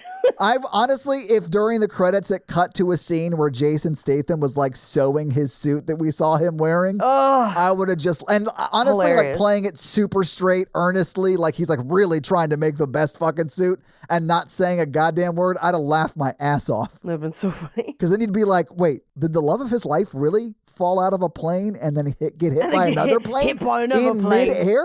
Because he actually did make the suit. Yeah. Is everything I thought was a lie the truth? Anyway, that would have been very funny. I apologize. Yes. So she gets to drinks and she goes and sits with the other leaders, including the lady that was like coaching her on the video. That's the only other time we see her, basically. Yeah. And Esme comes up and is like, hi, I was thinking about like other ways to like promote women within the company. And they're like, yeah, write us a proposal. Which I'll say, like the lady at the company who was giving the feedback about vulnerability earlier, and this is the only other time we really see her, and she clearly is in a position of power at the company. And does seem to be like, I don't have time for this, Esme. Like, we don't... Right. We're too busy. We got too much going on. Like, whatever. Maybe in a year or whatever. Like, the things your leadership says when, like... Right. They know your idea is good, but they don't want to do it for whatever reason. Or they don't have time to do it right now. Exactly. That's what I mean, like, for whatever reason. Like, it could just be, like, that's a great fucking idea, but I'm already working 70-hour weeks now, and I can't work 80. You know, like... Yeah. So, like... And I get the vibe that she sees it that way. Like, it is, like, a thing that she knows is valuable, and they will get to, but right now they just got to get through the fucking Harvest Bot launch or whatever, and then we can talk about it. So, like, write me a proposal. But Nicole Kidman, and the only reason I bring this up this way is because Nicole Kidman is very much like, listen to Esme. She has a good idea. Listen to Esme. So she is, like, very much, I think, on board for what Esme is pitching and wants to do it. Right. Which I think is important in the dynamic, how it plays out at the end. Right. I think she always intended to promote Esme, and it kept falling by the wayside because of her own chaos in her own life. I also think it is the trap that, like, and I'm sure this happens in Hollywood a ton, but you see it at like regular businesses too.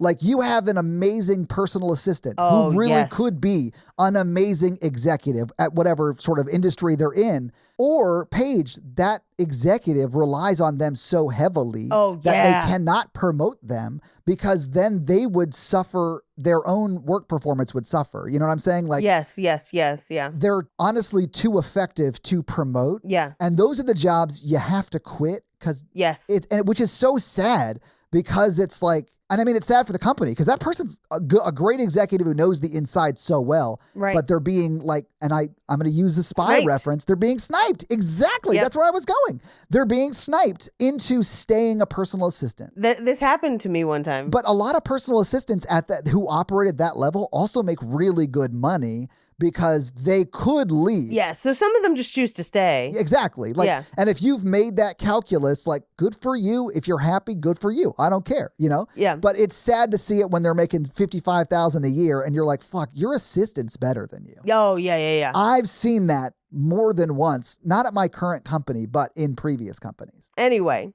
she's getting sniped. Yeah. But they're at mandatory funds. Somebody sends a whole glass of milk to the table. Yeah. Now, I don't know about you. I eat a fair amount of cheese. I still wouldn't drink a whole glass of milk as an adult. That's an intestinal gamble. Paige, can you imagine drinking a whole glass of milk and then going to have sex afterwards? No.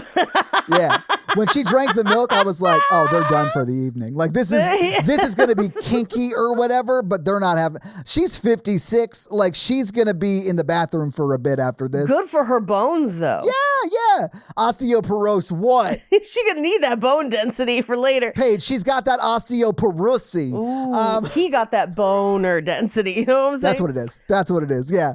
But it is weird, and like, it's very public, although it's not said who it's from. But he watches it. Yeah, from across the bar. He's actually talking to another girl at the bar while he's doing this. Well, and okay, this is when this movie starts to get so weird it's funny, because as he's watching it, I'm going to do a visual gag, and because I can't think of how else to describe it, but the look on his face as he watches her drink the milk is one of the funniest things in the movie to me, because he's like this, like, from the side, like Okay, so let me just describe what Paige did. Paige just like sort of leaned back, turned her chin up, and like sighed to me. So, and then she gave me like the side eye, but it also kind of looked like someone was pouring milk into her mouth, and it was open waiting for that, because it's like half open too. So like, yeah, that's what she looked like. The only other time I've seen that expression on a human being was, and I don't love Theo Von necessarily, but he did one special where he's telling a story about a kid in class who brought a fish to show and tell, and is just not paying attention to the fish actively dying, basically, because it's out of the tank. Oh, God. But it's that expression. It did look rather fish-like, right? Yeah, yes. It's just kind of like, oh, God. You know how sometimes when people ejaculate, they can't register what their faces look like? Is that. It's vinegar strokes. It's weird. It is kind of vinegar strokey. I could see that now. Yeah. Right.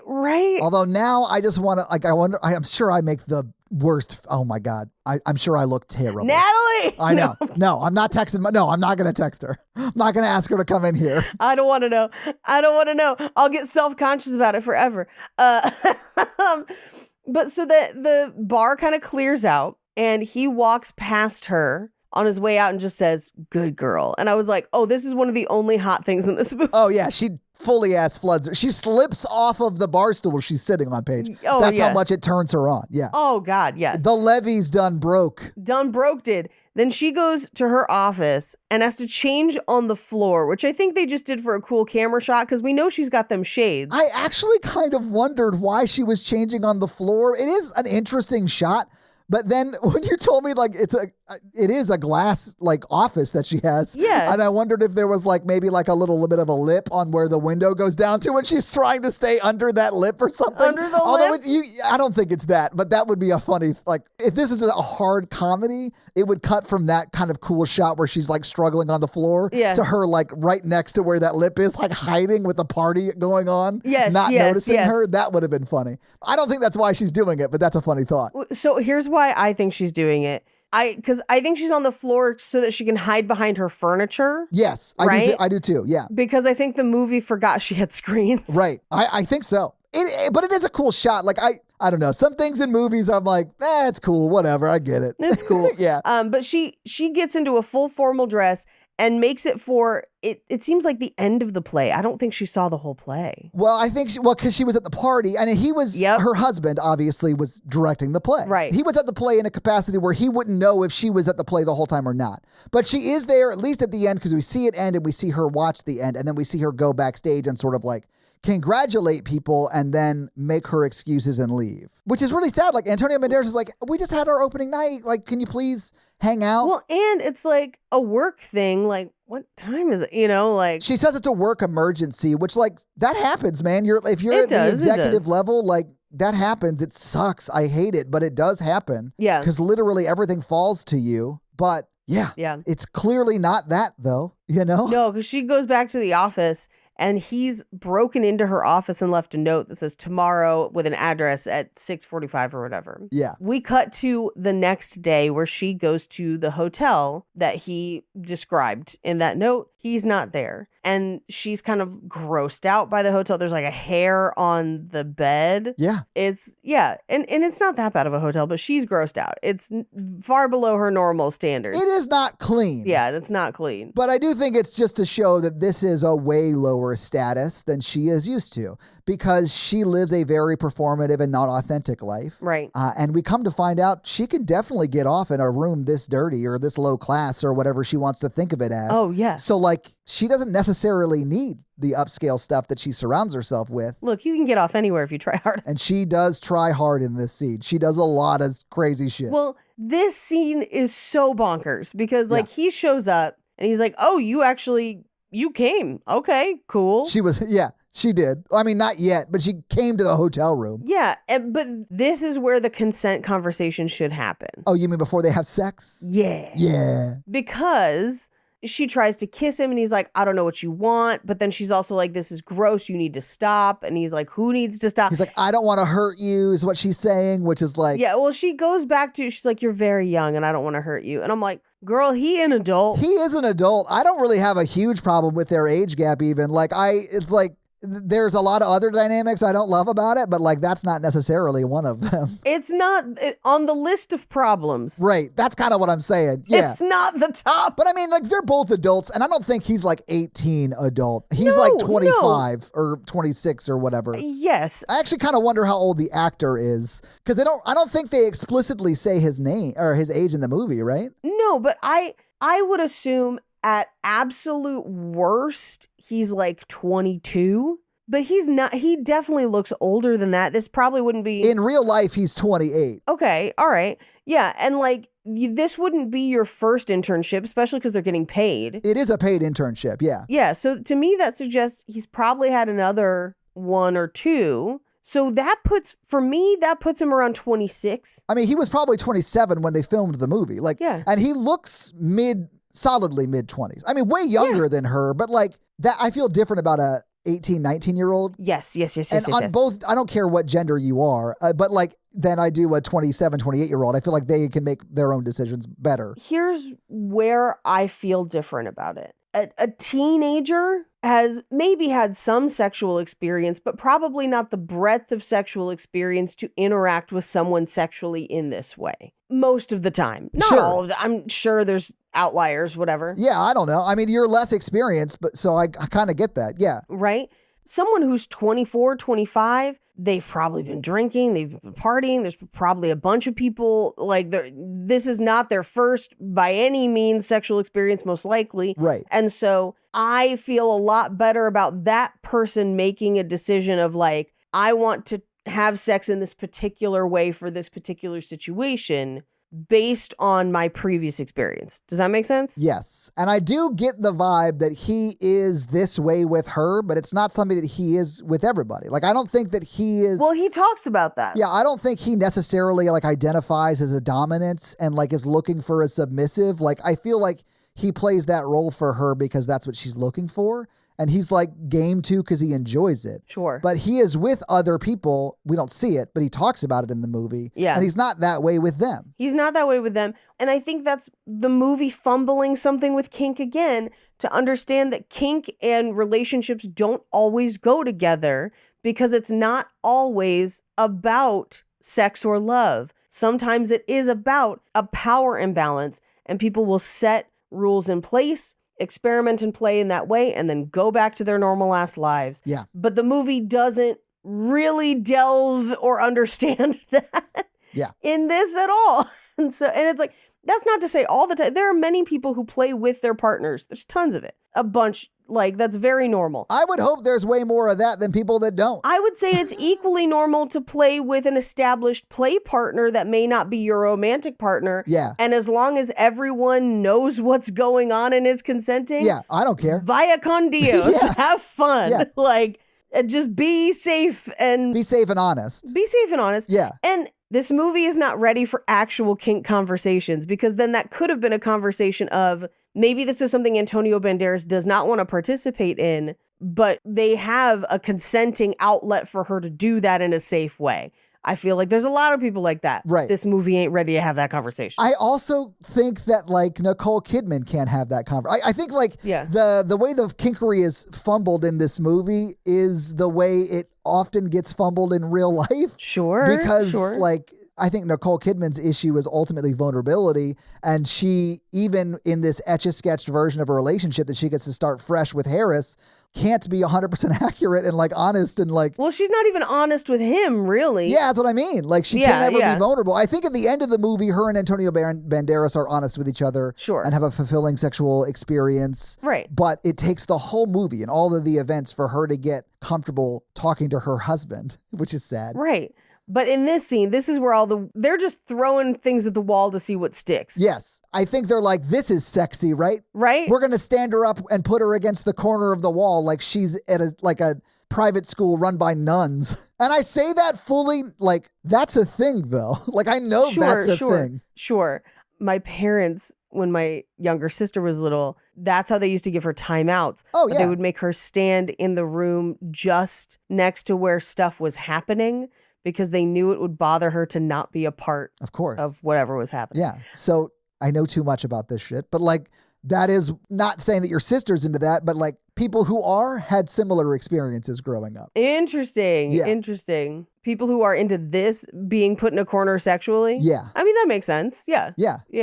It's like a formative moment from their youth that they're trying to relive and gain control over. Interesting. I don't think my sister's into that. I've never asked, though. Oh, I'm not saying she is, and it's certainly not a 1-to-1 ratio. No, for sure. For sure. But I literally lived Harris's, like, version of this. So, like, I know a lot about, like, that side of it. I think this is also why I'm so upset by them mishandling Nicole Kidman's kink, because I'm like, I am a powerful woman who pretty much no one tells me what to do most of the time. Yeah. And that has shaped the way I interact with some of those relationships 100%. And I know many other women in the same boat. And this movie is doing us wrong. Agreed. Like that's why I hate it. Yeah. But yeah, it's there's almost always a reason, which I also feel like if you're going to play with someone in that way, talk through the reasons, because that could shape how that interaction goes, potentially in a good way. Like, yeah, I think that's ultimately what happens at the end of this movie, and her and Antonio Banderas get down. Yeah. I hope so. Anyway, but yeah, she's in the corner. She tries to kiss him and he's like, no. And then he like tackles her to the ground. It reminds me of, have you ever, I don't know how many friends you have who are of the LGBTQIA persuasion. A lot. Who grew up in a place where they could not be out. They had to be closeted. Paige, I've grown up in the South most of my life. Like all of my LGBTQIA plus friends are that way, unfortunately. Yeah. Most of them escaped to Los Angeles, or a lot of them escaped to Los Angeles. And often they will have a story about their first attempted sexual encounter. And it is very much like this, because it's like two people who are like, I don't fully know what's supposed to happen, right? But let's just try some stuff. And like, that's what this kind of feels like sometimes. I think it is very much not Simon, but that's what I wrote in my notes. Samuel. Like feeling out what her kink is and trying to figure out what she's into. Right. Because she's not communicating really. No, not at all. And I'm not saying that like he's not also into it. I think he's definitely into it, but he's just trying to figure her out. And so they're trying different things. And like, I don't think she likes being in the corner. I think she likes being on her knees and on her hands. Like, sure. And like the control over what's in her mouth, I think she really enjoys. But like, sure. He's like figuring it out. He's like trying to put a finger on it. Sorry. Yeah. Well, yes. I also, there are elements of her reaction that are very brat coded within the kink world that does go hand in hand with this, but I found very annoying. Yeah. She does have some brat energy. Like when she kicks Antonio Banderas off of her and like, I've never come with you, like that whole thing, that was very brat coded. I saw it more in when she's not responding and it's like, That's what I mean. Like, and then she like pounds on his chest for a second. Yes. Like, yeah. I was like, all right. Which also for me, I was like, you have experimented with some of this. Like you clearly have like some of this there. Yeah. Anyway, but this is also where he gives her a piece of candy, but then has her suck on it, then spit it out because he controls the candy. And Natalie was like, she spit it into his hand. Now his hand's going to be all sticky. And I was like, that whole room's going to be sticky in a second. Yeah. Yeah. Also, that's part of it. If this was real, he'd probably make her lick his hand. Yep. I actually think you sort of see her do. You just don't see a close-up of it. Yeah, you don't see a close-up of it. Yeah. But this is where he has her drinking milk out of a bowl on the ground. That's actually why he wasn't there when she got there. He was out buying a milk. He was out buying milk, yes. Yeah. Milk and candy. Yeah. And then she kind of gets into his lap the way a dog would, like with the head in the lap. And again, the movie could have more nuanced conversations about this and doesn't, because that's very care coded, like Dom care coded. It's very much like I want to give myself over to someone completely and have them fully take care of me. It's almost not sexual. Yes. Although it can feel sexual, but it's not like they're not fucking or he's not like getting, like it's just like true like caring for somebody. Yes. Yeah. But the movie immediately is like, perfect, finger her on the floor. Well, they eventually do get there. Yeah. Yeah. They get there. He fingers her in the position that she was masturbating in the beginning of the movie. Yeah, that's the prone bone, as you said, or lazy doggy, like I called it. Yeah. But yeah, it's that position. And she comes, and it is a like guttural scream that, again, when I saw this in theaters, full laugh. The entire theater laughed because everyone was like, what? When I saw this in theaters, everybody laughed except for one guy.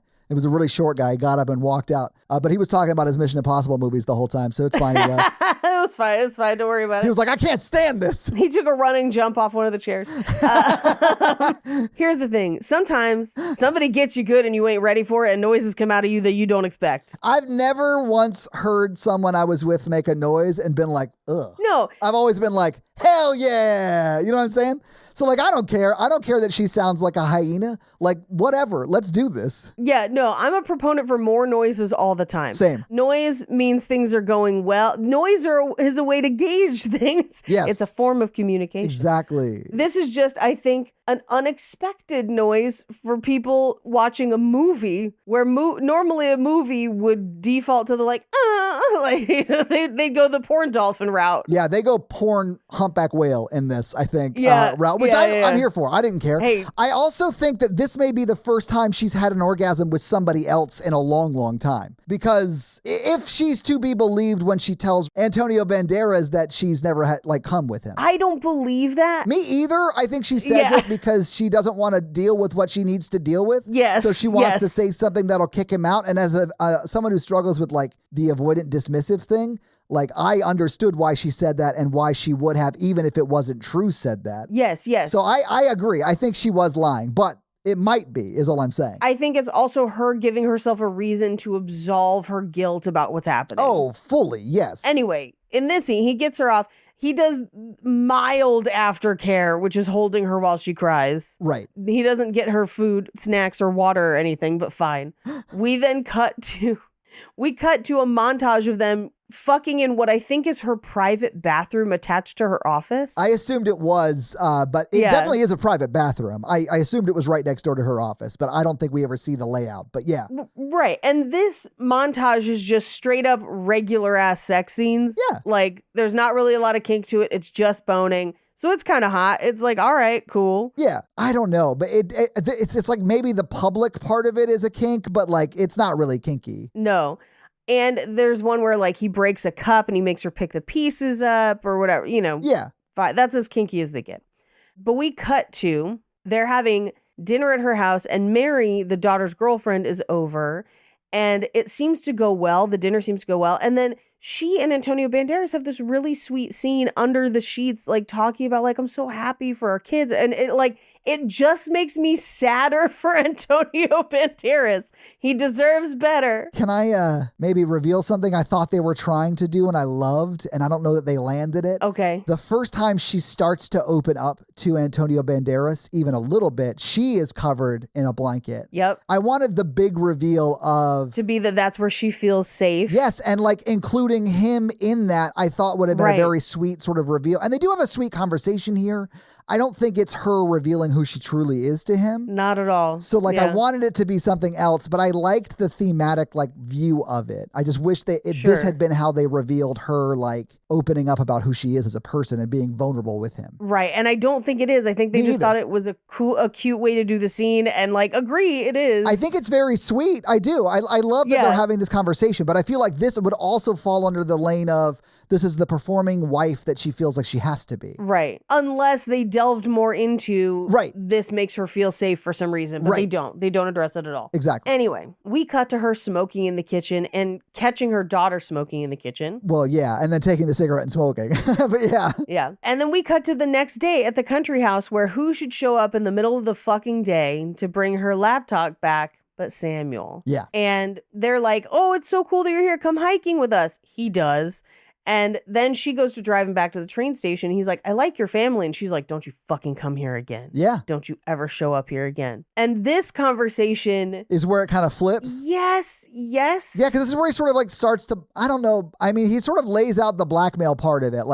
When she's like, I don't want to hurt you. He's like, I think I could hurt you. He's like, yeah, I could make one phone call and you'd lose everything, which is kind of true. Yes, she would get fired. It would be a scandal. She'd probably get divorced, all of that stuff. Yeah. And here's what I don't super love. I understand why the movie is trying to do it. I don't think they do it well, and it makes it kind of frustrating within the movie, where I think they're trying to paint his confusion in the movie with the situation, where it's he doesn't really know what this is. He doesn't know what they've gotten into. He doesn't know why they're doing it. But they don't ever display that until here and then one other place.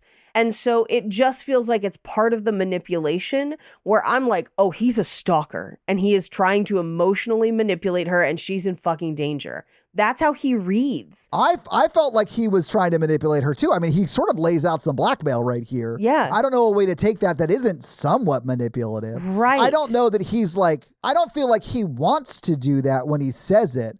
But I think he is reminding her that he has a lot of power in this now too. Every time I have seen it, I have always interpreted it as this was his plan all along. Oh, so, yeah, it might have been. I don't know. I got the vibe that he was like, I don't want to stop having sex with you. So as long as you don't stop having sex with me, then your secret's safe with me. But like, if you stop, then it's not. Right. You know, which is like blackmail more or less. Yeah, that's more the later one, because this one... That's true. He's more overt with it in the later one, but yeah. Yeah, in this one, he has the whole like, what do you want? I don't know what you want. Like, what do you want from me? And like, I don't know. I'm so mixed up about any... And I'm like, no, because it's followed by blackmail. And you're like, I don't know. But at one point he just says, why are you, I don't feel good. Why are you making me like this? I know. And like, your feelings are not her problem, bro. No. Yeah. Yes. No.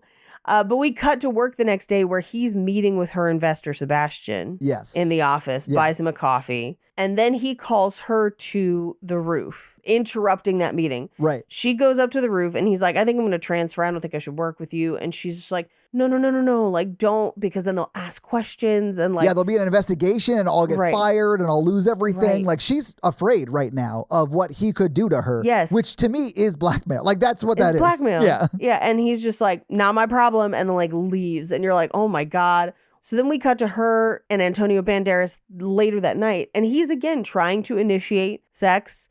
And she's like, don't touch me. I've never had an orgasm with you. And he's like, what? What's going on? Are you okay? Like, what? He's actively trying to emotionally check in with her and be like, yes, hey, this is the first time I'm hearing this. You seem really upset. Like, can we talk about it? He is not at all reacting in like an emotionally hurt way, although I'm sure he is. He is always trying to get her to communicate and like, can you tell me more? Let's talk about this. I want to talk this out really quick. Like, let's figure this out. Right. And she's just like literally pounding his chest and like trying to get away from it. And she eventually does just leave. Yeah, just leaves.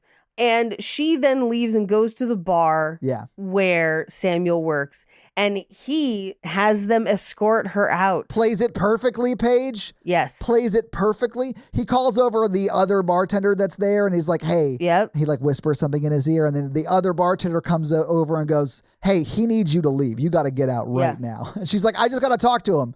And he's like, he's not going to talk to you. You have to leave. And it was like perfect. Yeah. Because that only makes her want it more. Yeah. Oh, yeah. It makes her feel powerless, which she's drawn to.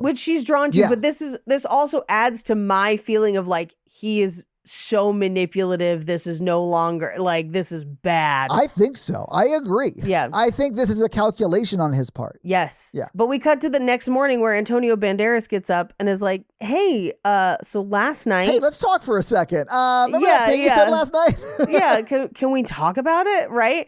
Which, of course, is sometimes you just need a break to sleep on it. And he's like, is it true? Like, and I think if she had said, yes, it is true, he'd be like, what can we do to fix this? Yes. Because that's who he has been portrayed to be this entire movie. Yeah. And she's like, no. I'm stressed. I said it in the heat of the moment. And he's like, okay, because some women do have trouble or like, which I think he doesn't get to finish the sentence, but I think what he was going to say is some women do have trouble orgasming. So like, we could work on that, like, yeah. Right. And she's like, no. I was just stressed. And he's like, okay. Doesn't fully believe her. I don't think he believes her either. But I also think like hearing that from someone you've been with and has been your sexual partner for at least 19 years would be like crushing and like confusing. And, I would have some doubts. So like, I get it. Yeah.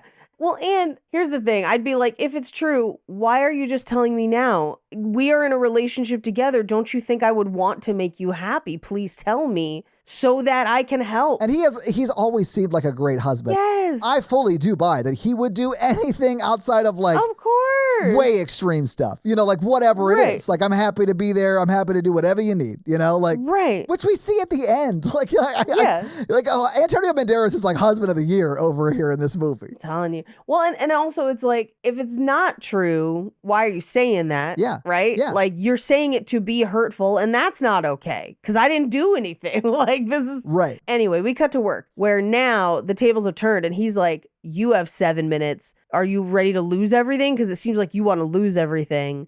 And this is where they try to establish consent. And it is not consent at all because the way he paints it is he's like, I tell you what to do and you do it. That's consent if you agree to that. But he's also fingering her while it's happening. Well, and also this conversation comes after a scene where he was blackmailing her. He blackmails her, yes. I mean, I realize that he's not talking about the blackmail part of it in this scene, but that's like the last scene they were in together. So it colors what's in this scene, right? Like you're like, oh, I can see why she might feel like she has to go along with all of this, even if she's not super into it. Well, and she kind of gives him like a light no, and he's like, okay, and then like turns around to leave, and he's like, I'll go transfer. Basically implying like, if you say no in here, I take everything. Yeah, I agree. Yeah, it's not great. It's bad. But I think it's because this movie thinks like, I think he's saying the words that in a different context might feel like he just wants to get some clarification on the consensual non-consent rules and like dynamics. Sure. But because of what's actually happening in the story that's being told to us, it doesn't come across that way at all. Not at all. Yeah, no. Because he is saying things like, it's about you doing things you don't necessarily want to do that I'm asking you to do, but you're consenting to that up front, which like is a way of talking about consensual non-consent. Sure. But because of the blackmail dynamic that is firmly established, it doesn't feel that way. Well, and I'll push back on part of that because like it is not just blanket consent beforehand. No, I agree. And that's why like the safe word exists, because at any point you should be able to pull the ripcord and not get respected. Right. And they don't establish a safe word here at all. No, it's not until later. They also don't establish any terms or anything. No. Because it's not just you do what I say. Because I do agree that is part of the kink, is that you're doing things you would not normally do because this person is asking you. And it's more that the kink is that they are asking. Like that is a huge part of it, right? Yes. But there are limits to what you will do that you establish ahead of time, right? And so like, if that's not happening, just to say you do what I say and you agree to that and that's consent is not consent at all, especially not in a format in which if she says no, she loses everything. No, that's blackmail. That's literal blackmail. It's literal blackmail. It's bad. But we cut to now she has reserved a hotel room and it's like a huge fancy suite. Yeah. And he has her like take off her panties, like, spread your legs, the whole whatever. Where this is the point at which the movie's like, now we're going to get into the real hot shit. And it's like, because we just came off a scene of blackmail, you're like, I do agree that this is the scene they want to be the sexiest. Right. But because it's like coerced, it's not. Yeah. And this is where they drop the needle on father figure.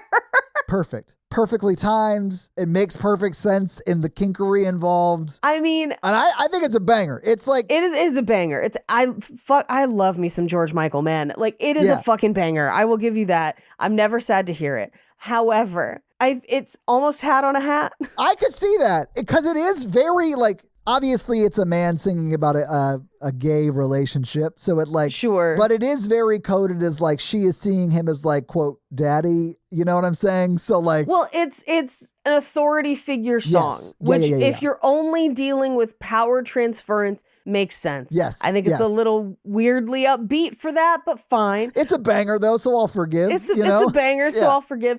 But because we're not purely dealing with power transference and there's a lot of like degradation kink involved, it's a little strange. But also none of that's happening in this scene.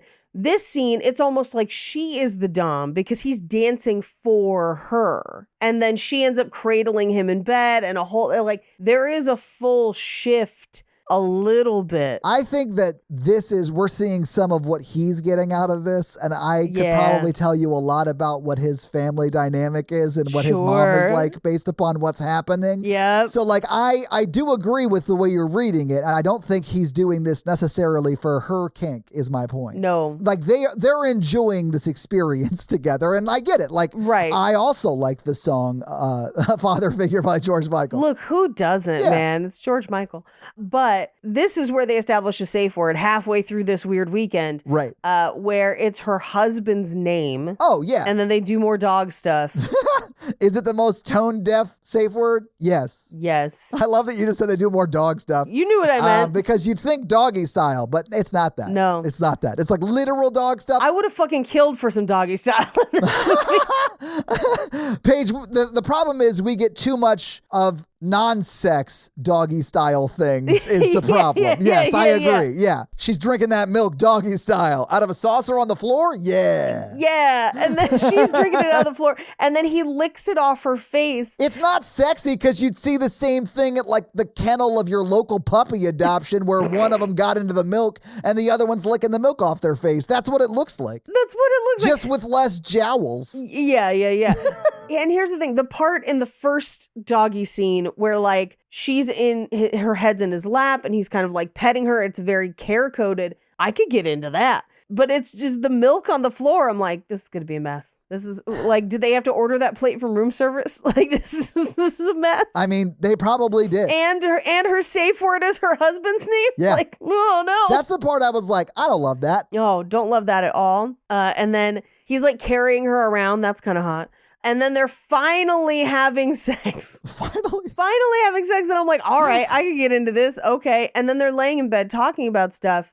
And this is where I think it takes on a much more maternal aspect, getting into like what you were talking to about like his family dynamic he is probably one of multiple children and was not cared for enough as a child. Yeah. Yeah. His mom was also probably very professionally successful and very busy and yep. And so he is seeking that kind of maternal validation in a sexual partner. Talk to a therapist about it if that's going on for you. For sure, talk to as somebody who's like been in a relationship a lot like this. Please, Samuel, talk to a fucking therapist. Please talk to a therapist. Please. Yeah, I wish I could tell I was 29, I think. I wish I could tell 29-year-old me what the fuck I was like, stop doing this. Yeah, You're insane. Go to therapy. Like, please, this is not going to solve anything for you. But we then cut to their weekend is over. She is having her daughter's birthday party at the apartment. And who should show up but Samuel and Esme, because spoiler, they are dating. And so she texts him to come into the kitchen and she's like, I'm sorry, did you bring a fucking date to my daughter's birthday party? And he's like, I'm sorry, isn't that your fucking husband out there? And you're like, yeah. And she's like, no, you're mine. And it's like, oh, this is why you got to lay out the boundaries before. And she is like, not just in his face, but like forehead to forehead in their home, where they have not just like her family, but like guests for the party. Like, it is so crazy risky. And Esme walks in on them. This is where I think Esme like maybe doesn't learn about it, but she suspects it. And we know she knows in the next time we see her in the house. Yes. So like, I think it's because of this, what she witnesses, that she asks him about it and he tells her the truth. Yeah. Because she kind of catches them. Nicole Kidman plays it off, throws that whole cake away. Boo. And we cut to the next day. She calls Esme into her office and is like, hey, you're seeing Samuel. He's your subordinate. You should be careful about that. And you're just like, pot, meat, kettle. Right? Fine. Really? Like, it is very much like a, hey, stop yucking my yum. Yes. When maybe they both shouldn't. It's way better for Esme though. Like Esme is, I don't think over him on any like job level. She is. She's coordinating the interns. I didn't think they reported to her though. I thought she was just like helping schedule it and like get people assigned to mentors. I think she's their direct report. Okay, then that is bad. Yeah. should not, I mean, honestly, it's both bad. Like I'm not saying it's good on any level. Yeah. I have less problems if like Esme is just like in another department dating someone who also works at the company at a different level. I don't care. Yeah, sure. But we cut to, he texts Nicole Kidman. He's like, I want to see you tonight. And she lies to her husband about where she's going, working late, etc. Yeah. They go to a rave where, and this is a very silly thing that just bothers me in life and also in this movie. When you go to a place like a dance club that's hot, but it was cold outside. And so now you have to figure out how to keep your coat without like losing it. Cause I like my clothes. And she does take her overshirt off. Like her top is like a transformer. I'm not quite sure how it happens, but yeah. Her clothes disappear and then reappear. And then like, it's who can keep track? She does also drink out of a nondescript water bottle. Never do that at a rave. That's probably drugs. That someone who is clearly high as shit handed her. Like, I would never drink that water. Yes. I probably wouldn't even drink a sealed water that person handed me because they're high as shit. Yeah, and I'm like, that's probably GHB or Molly or any number of things. I assumed it was something like that, yeah, because they're in a rave and they're high. Oh, yeah, and she definitely gets high. And then she and Samuel sneak off to a room. And this is where I assume they have sex and we just don't see it. But this is where he talks about Esme and she's like, are you like this with her? And he's like, no, with her it's different and I'm different. Yeah. With her. Yeah. We cut to, she stumbles home at like 4 a.m. and her daughter is still up and her daughter is like, hey, I'm worried about you. Yeah. And she's like, oh, I'm fine. Don't worry about it. We've accomplished a lot. And the daughter's like, yeah, all right. Sure. She's like, I'm not talking about work, Mom, but whatever. I guess we'll go to bed and just not talk about it because you can't communicate with anybody. But she goes to bed. We cut to the next morning. Who should show up but Esme? And Esme's like, can I talk to you in private? And she's just like, yeah, sure. She's like, hey, you're never going to see Samuel again. We've definitely found a way to transfer him to a different company at a better job so he won't say shit. But also, you are going to, she's like, I'm not asking you for the promotion. I don't want anything I didn't earn. Yeah. But I am asking you to be the woman that I wanted to look up to. Yeah. She's like, I don't want to take you down. I need you to prove that I could be you someday. So I need you to stop. Basically. I think Esme will be that person someday. 100%. Yeah. Yeah. But I also kind of think this is a kindness. She's like, I'm not here to blow up your life. I'm not here to get the promotion. You probably owe me. Yes. I am here to I need you to continue being this example for other women. Right. And an example for me, even though you may have done some things that make me not see you that way anymore. Right. I value what you provide as a lighthouse of what is okay in society, you know? Right. And she wants her to be that beacon on the hill for other women to aspire to. Right. I was like, I get why she's doing this and choosing not to blow up her life. Right. But after this is where Nicole Kidman comes clean to Antonio Banderas, sort of, because she does not tell him the truth about what's going on. Yeah, it's slow walked for sure. She admits to truths, but is still lying very much to him. And the truth doesn't really come out until he catches them in the house together. Yeah. And I would say that this scene and this speech that she gives is where the kink mix up is the worst. Oh, yeah. Where she's like, it's this and this and this and this. And you're like, what? No, those things don't go together. And and she's like, oh, it was a stranger. Don't worry about it.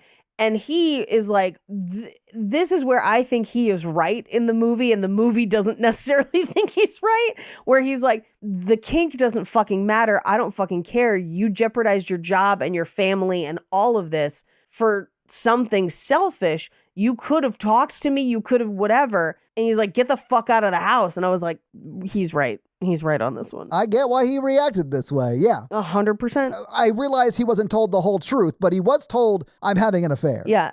So she goes to the country house, but who should show up in the pool but Samuel? I do think the pool scene is really hot. Them in the pool. I was like, all right, I could get with this. Except when he's like, I could drown you at any time. I was like, no. Yeah, I was about to say, he says he's going to drown her, and then we see her with her head underwater for a while. Yeah. So they definitely played with that some. They played with that a little bit, and I'm like, just make it Sebastian Stan first. Oh my God. Choke me with the metal arm. Anyway, they end up back at the house, and this is a really interesting scene that I think goes back to where the movie is trying to display that he is kind of off kilter about this as well, but instead it just comes off as manipulative, because they're sitting by the fire and he's like, yeah, did I mess with your head? I messed with your head too. I'm sorry. And it's almost like this is them wrapping things up of I'm sorry, this can't happen anymore, but what a good last run. And when I tell you, in the theater, both times that I saw this, because they're having this conversation and then there's a shadowy figure in the door like a fucking horror movie because Antonio Banderas has walked in on them. Yeah. The gasp in the theater. Really? I bet. Both times. It is revealed like a horror movie in slow motion. Yes. Kinda. Yeah. Yes. Antonio Banderas comes in. They have a full-on fight, ending in Antonio Banderas having a panic attack. Well, so they have a full-on fight, and then like she separates them and gets them like frozen vegetables, and like they are icing their wounds, and then they have a conversation. Right. And then Antonio Banderas has a panic attack, and I love that because like the fight didn't really hurt anybody. Like they did trade punches, but they're going to be fine. Right. It was like the truth that hurt Antonio Banderas so much. Right. And I think Antonio Banderas does some amazing like acting work in this scene. He does. So does Harris Dixon. Sure. It's a crazy, weird, like emotional conversation, and it's staged and blocked very weird. Like some of it is said to like they have Antonio Banderas and Harris Dixon's foreheads are together, right, mirroring when Nicole Kidman was in her moment of crisis and using Harris as a way to emotionally regulate. Right. Harris like does that for Antonio Banderas here. It's interesting that they chose to do it that way.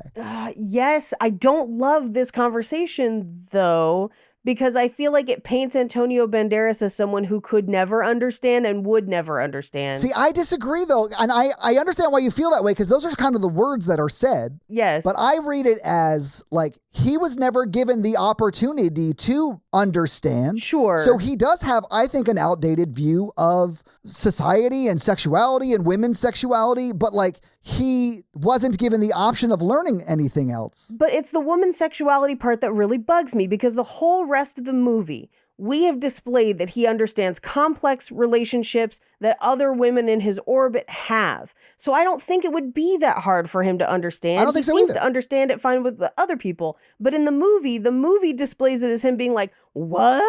And I'm like, no, like he is a complex person that could understand it. We're literally saying the same thing. I just read that reaction of him being like, what? Is not like what I don't understand. It was what I've been living a lie for 19 years? Like, sure. What the fuck is happening? But I think the movie displays it as him not understanding. I think the movie thinks he doesn't understand. Well, I mean, but I read it the way I read it. Like I could see it because what they're saying, I think does lean your way. Yeah. It's just the way it read to me. And it could just be because I've been through almost exactly fucking this. I think it might be that because I'm like, the words on the screen. That's what I'm saying.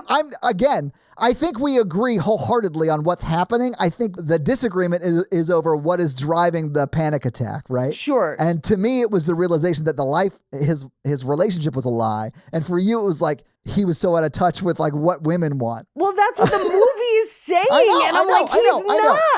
I don't think he is at all either. That's why I think it very much reads to me like he's thinking his relationship's been a lie. I think his performance is fantastic. And I think because of that, maybe you are giving the movie itself too much credit in understanding its motivations. I probably am, yes. And again, I've been through something similar. So I feel like I'm just overlaying a lot of my personal experience on this too. Sure. So like, I'm not saying you're wrong.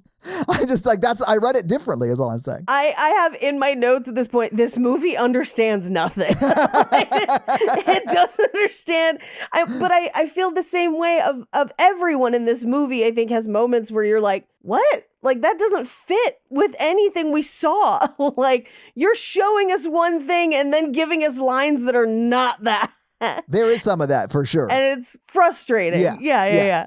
But we cut to days, weeks later, where she has stayed at the country house. Samuel is gone to Tokyo, we will find out. Yeah. And Antonio Banderas is gone. Her daughter shows up at the country house and is like, hey, come home. Dad will forgive you. Mary forgave me. And I almost want to be like, homegirl, this is way more serious than what happened with you and Mary. I understand. Yeah. But it's like this whole movie been going through something very similar to what her mom's been going through. Right. And I think she's like, hey, it'll be okay. Just be honest. Like, come home. Right. Be who you really are. It'll be fine. It'll be fine. Yeah. She comes to the theater, and this is another thing where she has this weird speech into his ear at the theater, and I was like, she's like, it's all my fault. It was this, and I like didn't do that, and I'm like, that's not the problem of the movie. Like, this movie doesn't understand its own problems. She should have been saying things like, I was too afraid to be myself. I thought you'd reject me. I'm so sorry. Yes. That led me to do these terrible things. Yes, and that's not what she said. Yeah, no, I know. But like that's what I think she if she was being true to like what her like sexual desires are and sort of the way she's been behaving, I think that's what it is. Like she is like, I thought it had to be this performative thing, and that over 19 years created this wedge between us. Right. And I did this terrible thing because I couldn't communicate with you, and I'm so sorry. That's not what she's saying, though. That's not what she says at all. Right. The movie doesn't get it. But we cut to her at work, and this is when Sebastian, that guy, comes in. And he's like, oh, my wife's away for the weekend. And he brings up Samuel, and he's like, oh, yeah, whatever happened to that guy? He was a great intern. She's like, oh, he got a job with Kawasaki in Tokyo. And it's implied that it's a much better job, and they kind of facilitated it. And he's like, do you have anything to do with that? And she's just like, doesn't answer.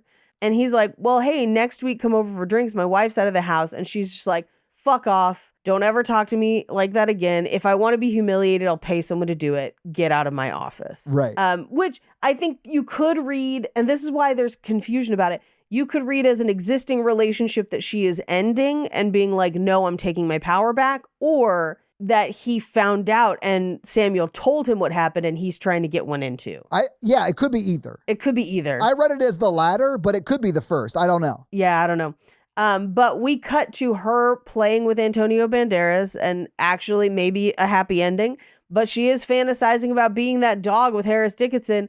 And that's the movie. So having seen the movie and we talked about the movie, what'd you think about Babygirl? I do like it less every time I see it. I think that's fair. Yeah. Yeah. I mean, I will never watch it again. It's not a movie that is for me, though. It's a movie that is for like women in their 30s and like older. But like, I didn't hate every part of it, which I realize is not like a great endorsement of it at all. But like, I do feel like some things they got right and some things they got very wrong. I feel like there's more wrong than right going on. Personally. Yeah, that's fair. I really do think the only thing I think they nailed was like why she was the way she was with the power dynamic stuff, and that it was her problem with vulnerability and the shame that society made her feel about what she wanted and desired that led to where we got. That's after that, it's pretty ham-fisted and not handled a great. I feel like they start out from a great place of why she is what she is. Yeah. Right? For you, it's the co-occurring kink is where it jumps the shark. A co-occurring kink, yes, but I also feel like the kink is not emotionally true to her story, and it could be. With a few tweaks, it very much could be. And I think it speaks to a greater misunderstanding of character motivations throughout the entire film. Fair. Yeah. But, Paige, do you perhaps have some fun facts for us? I do. Well, hit us with your fun facts. Babygirl, Kinky fun facts. In Excesses Never Tear Us Apart, which is also a wild song choice for this movie. I loved it, though. It's great. Because, well, why are you saying it's a wild choice? Because I have a reason I think it's a wild choice too, but I'm interested to know yours. I think that it's playing when we're very clearly displaying a tryst that is absolutely going to crash and burn into flames. So it's wild to have a song that's like never tear us apart. And I'm like, no, that's gonna happen. Oh, I thought it was because of the way that lead singer died, but yeah. Oh, that too. Fuck, I didn't even think about that. If you don't know, just Google Mike and Hutchins, I think is how you say his last name. I don't remember. He was the lead singer of INXS, but yeah. That's why you gotta have boundaries. So the director loved the scene with the song and tried a bunch of other songs. Nothing worked. And couldn't get the rights to it. The rights to INXS's? Yeah. They're notoriously difficult to get rights from. Interesting. Okay. Oh, what's the da, da, da, da, da, da. That's the one that they give rights for all the time, but everything else is really hard to get. Yeah. But the director complained to Nicole Kidman and she's like, I'll handle it.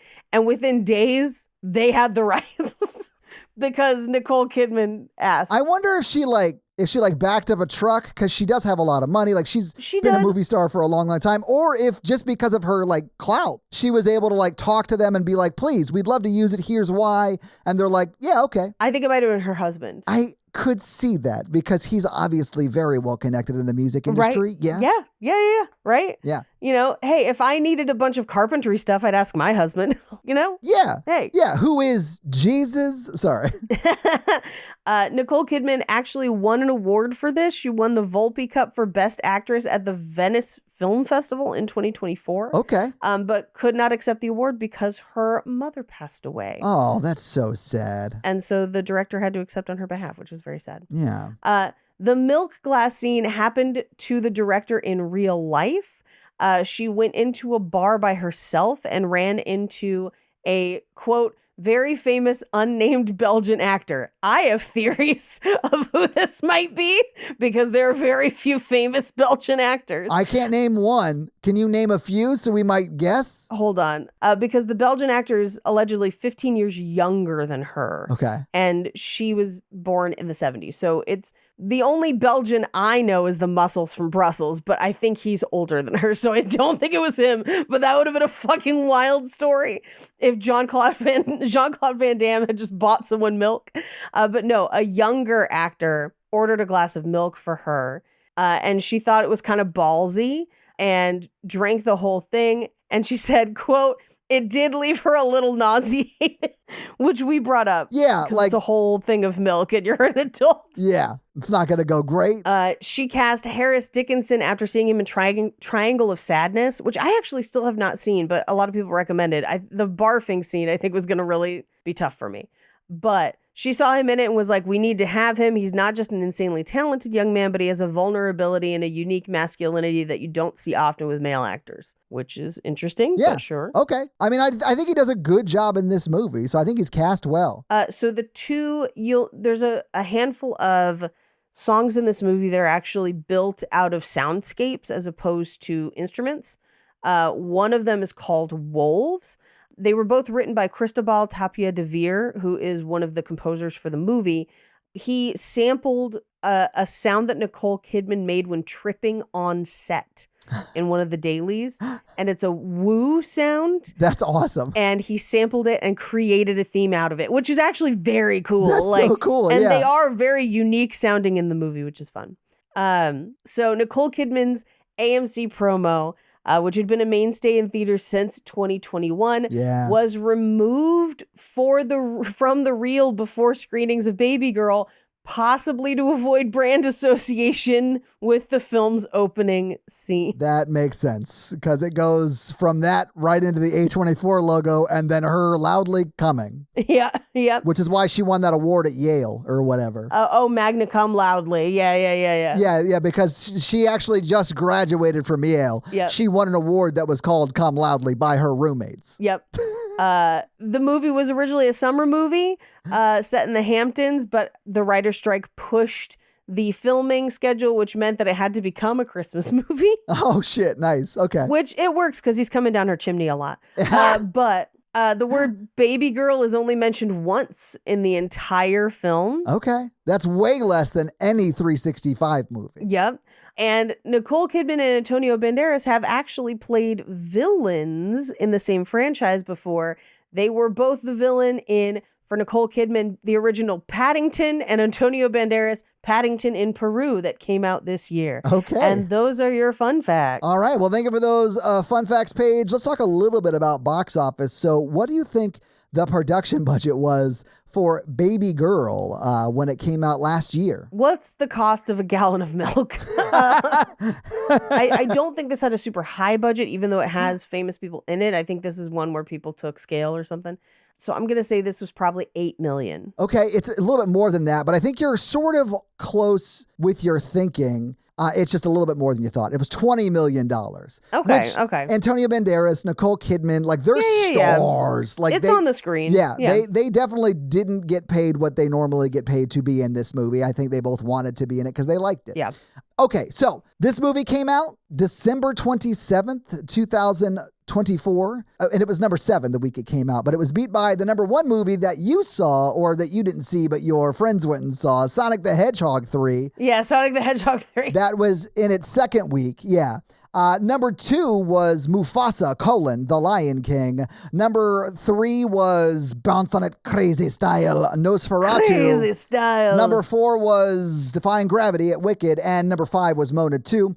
There was also then A Complete Unknown, which is a movie, and then Babygirl was number 7. Oh, A Complete Unknown was supposedly really good. I didn't see it. I did see Wicked that weekend, though. I haven't still seen Wicked, which is insane because I love it. It's on Peacock for free. That I know, and I have Peacock, and like I've been so busy with this thing. I haven't had time. But Babygirl edged out Gladiator 2 for the number 7 spot, which I thought was interesting. It had been out for a while, but yeah. It had been out 6 weeks. Yeah. So, Paige, what do you think Babygirl made in its opening weekend? You know what? Christmas is a big weekend for movies. It is. There are 2 movies in the 30 millions. Obviously, they're number 1 and number 2, but still, like, that's uncommon. Yeah, I'm going to say this probably made about $4 million, even though it was at 7. Did a little bit better than that. It was $4.4 million. Okay, all right. Yeah, so it didn't do amazing. It was number 7, but it still brought in $4.4 million. It actually brought in $4.4 million in its next weekend too and was number 7 again. It was number 8 in its 3rd week, and then 11th, and then 14th. And it was in theaters for 11 weeks total,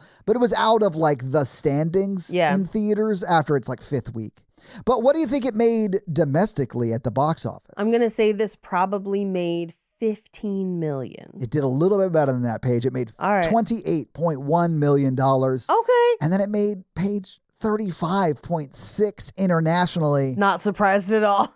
Not surprised at all. Oddly enough, the majority of that from the Netherlands, although the majority of it was at 6.3 million. It also made 5.3 in the UK. Russia was 2.5. It did pretty well in a few different places, but total, that brings it up to $63.7 million, which ain't nothing on a $20 million budget. So it definitely made movie.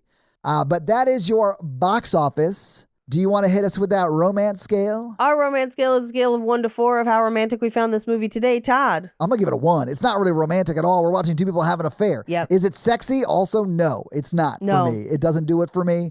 But I also, like, if you're into this sort of thing, I get why you might find it sexy. But things that happen in it make it not sexy for me. Yeah. Anyway, I'm going to give it a 1 too. So, Paige, this week you made us watch Babygirl. Next week I'm going to make you watch a very similar movie in theme. And in truth, I haven't seen it. But it is about a woman, that woman being Diane Lane, cheating on her husband, that husband being Richard Gere, with a younger man, that younger man being Oliver Martinez, in the movie Unfaithful. I think it's Olivier, but yes, Olivier Martinez. Oh, is it Olivier Martinez? I believe so, yes. My bad. But I'm excited. This will be great. Yeah, so that's your homework for next week, is to watch another movie about a woman having an affair and then report back for that episode. Hey, Todd, do you have any reviews for us? I do. This week, I'm going to read a Spotify comment from our most recent episode, and that episode was Spy, which we got a lot of comments on, and none of which were like, you guys shouldn't have done this movie. It's not a romance. Everyone was like, I'm so shocked you did this episode. I love this movie. Let's go. Like, everyone was super excited about it. So this week, I'm going to read Kim's comment, and they said, I love that Frederick on the plane is played by the same guy who played the flight attendant in Bridesmaids. Love this movie so much. It's the only movie I ever finished, then immediately rewatched. Yes. So and Kim, I loved Spy. I didn't immediately rewatch it, but I bought it so I could watch it again. So I get it. Yep. And thank you so much for that Spotify comment. And if you want to have me read your Spotify comment or 5-star Apple review, leave one of those things and I'll do just that. So yeah, if you guys like this show and want to hear our other show where we talk about horror movies, that is The Horror Virgin. That's the only other podcast I am on, but Paige is also on Cult Podcast, which you can find at Cult Podcast. And you can find us on social media. I am at Todd J. Awesome, literally everywhere. Paige is at Paige Wesley on Instagram. No, it's at Rampage Wesley on Instagram and TikTok, at Paige Wesley on Twitter. That's right. All right. So that's where you can find Paige. If you want to find the show, we are at Romancing the Pod Show, right? Yep. Romancing Pod Show on Twitter. Well, and Instagram, right? And Instagram, but it's show SHO because character limits. If you start typing Romancing the Pod, it'll come up. It'll definitely come up on Instagram. I don't know about Twitter because I haven't posted on Twitter in a hot ass minute. So who knows? But that is where you can find more of us. So yeah, guys, give us a follow. Support the show any way you can. We'd love it. Smash that like button. Hell yeah. And that's going to be it for us. You guys, I'm Paige. And I'm Todd. You complete us. To kinkpletion.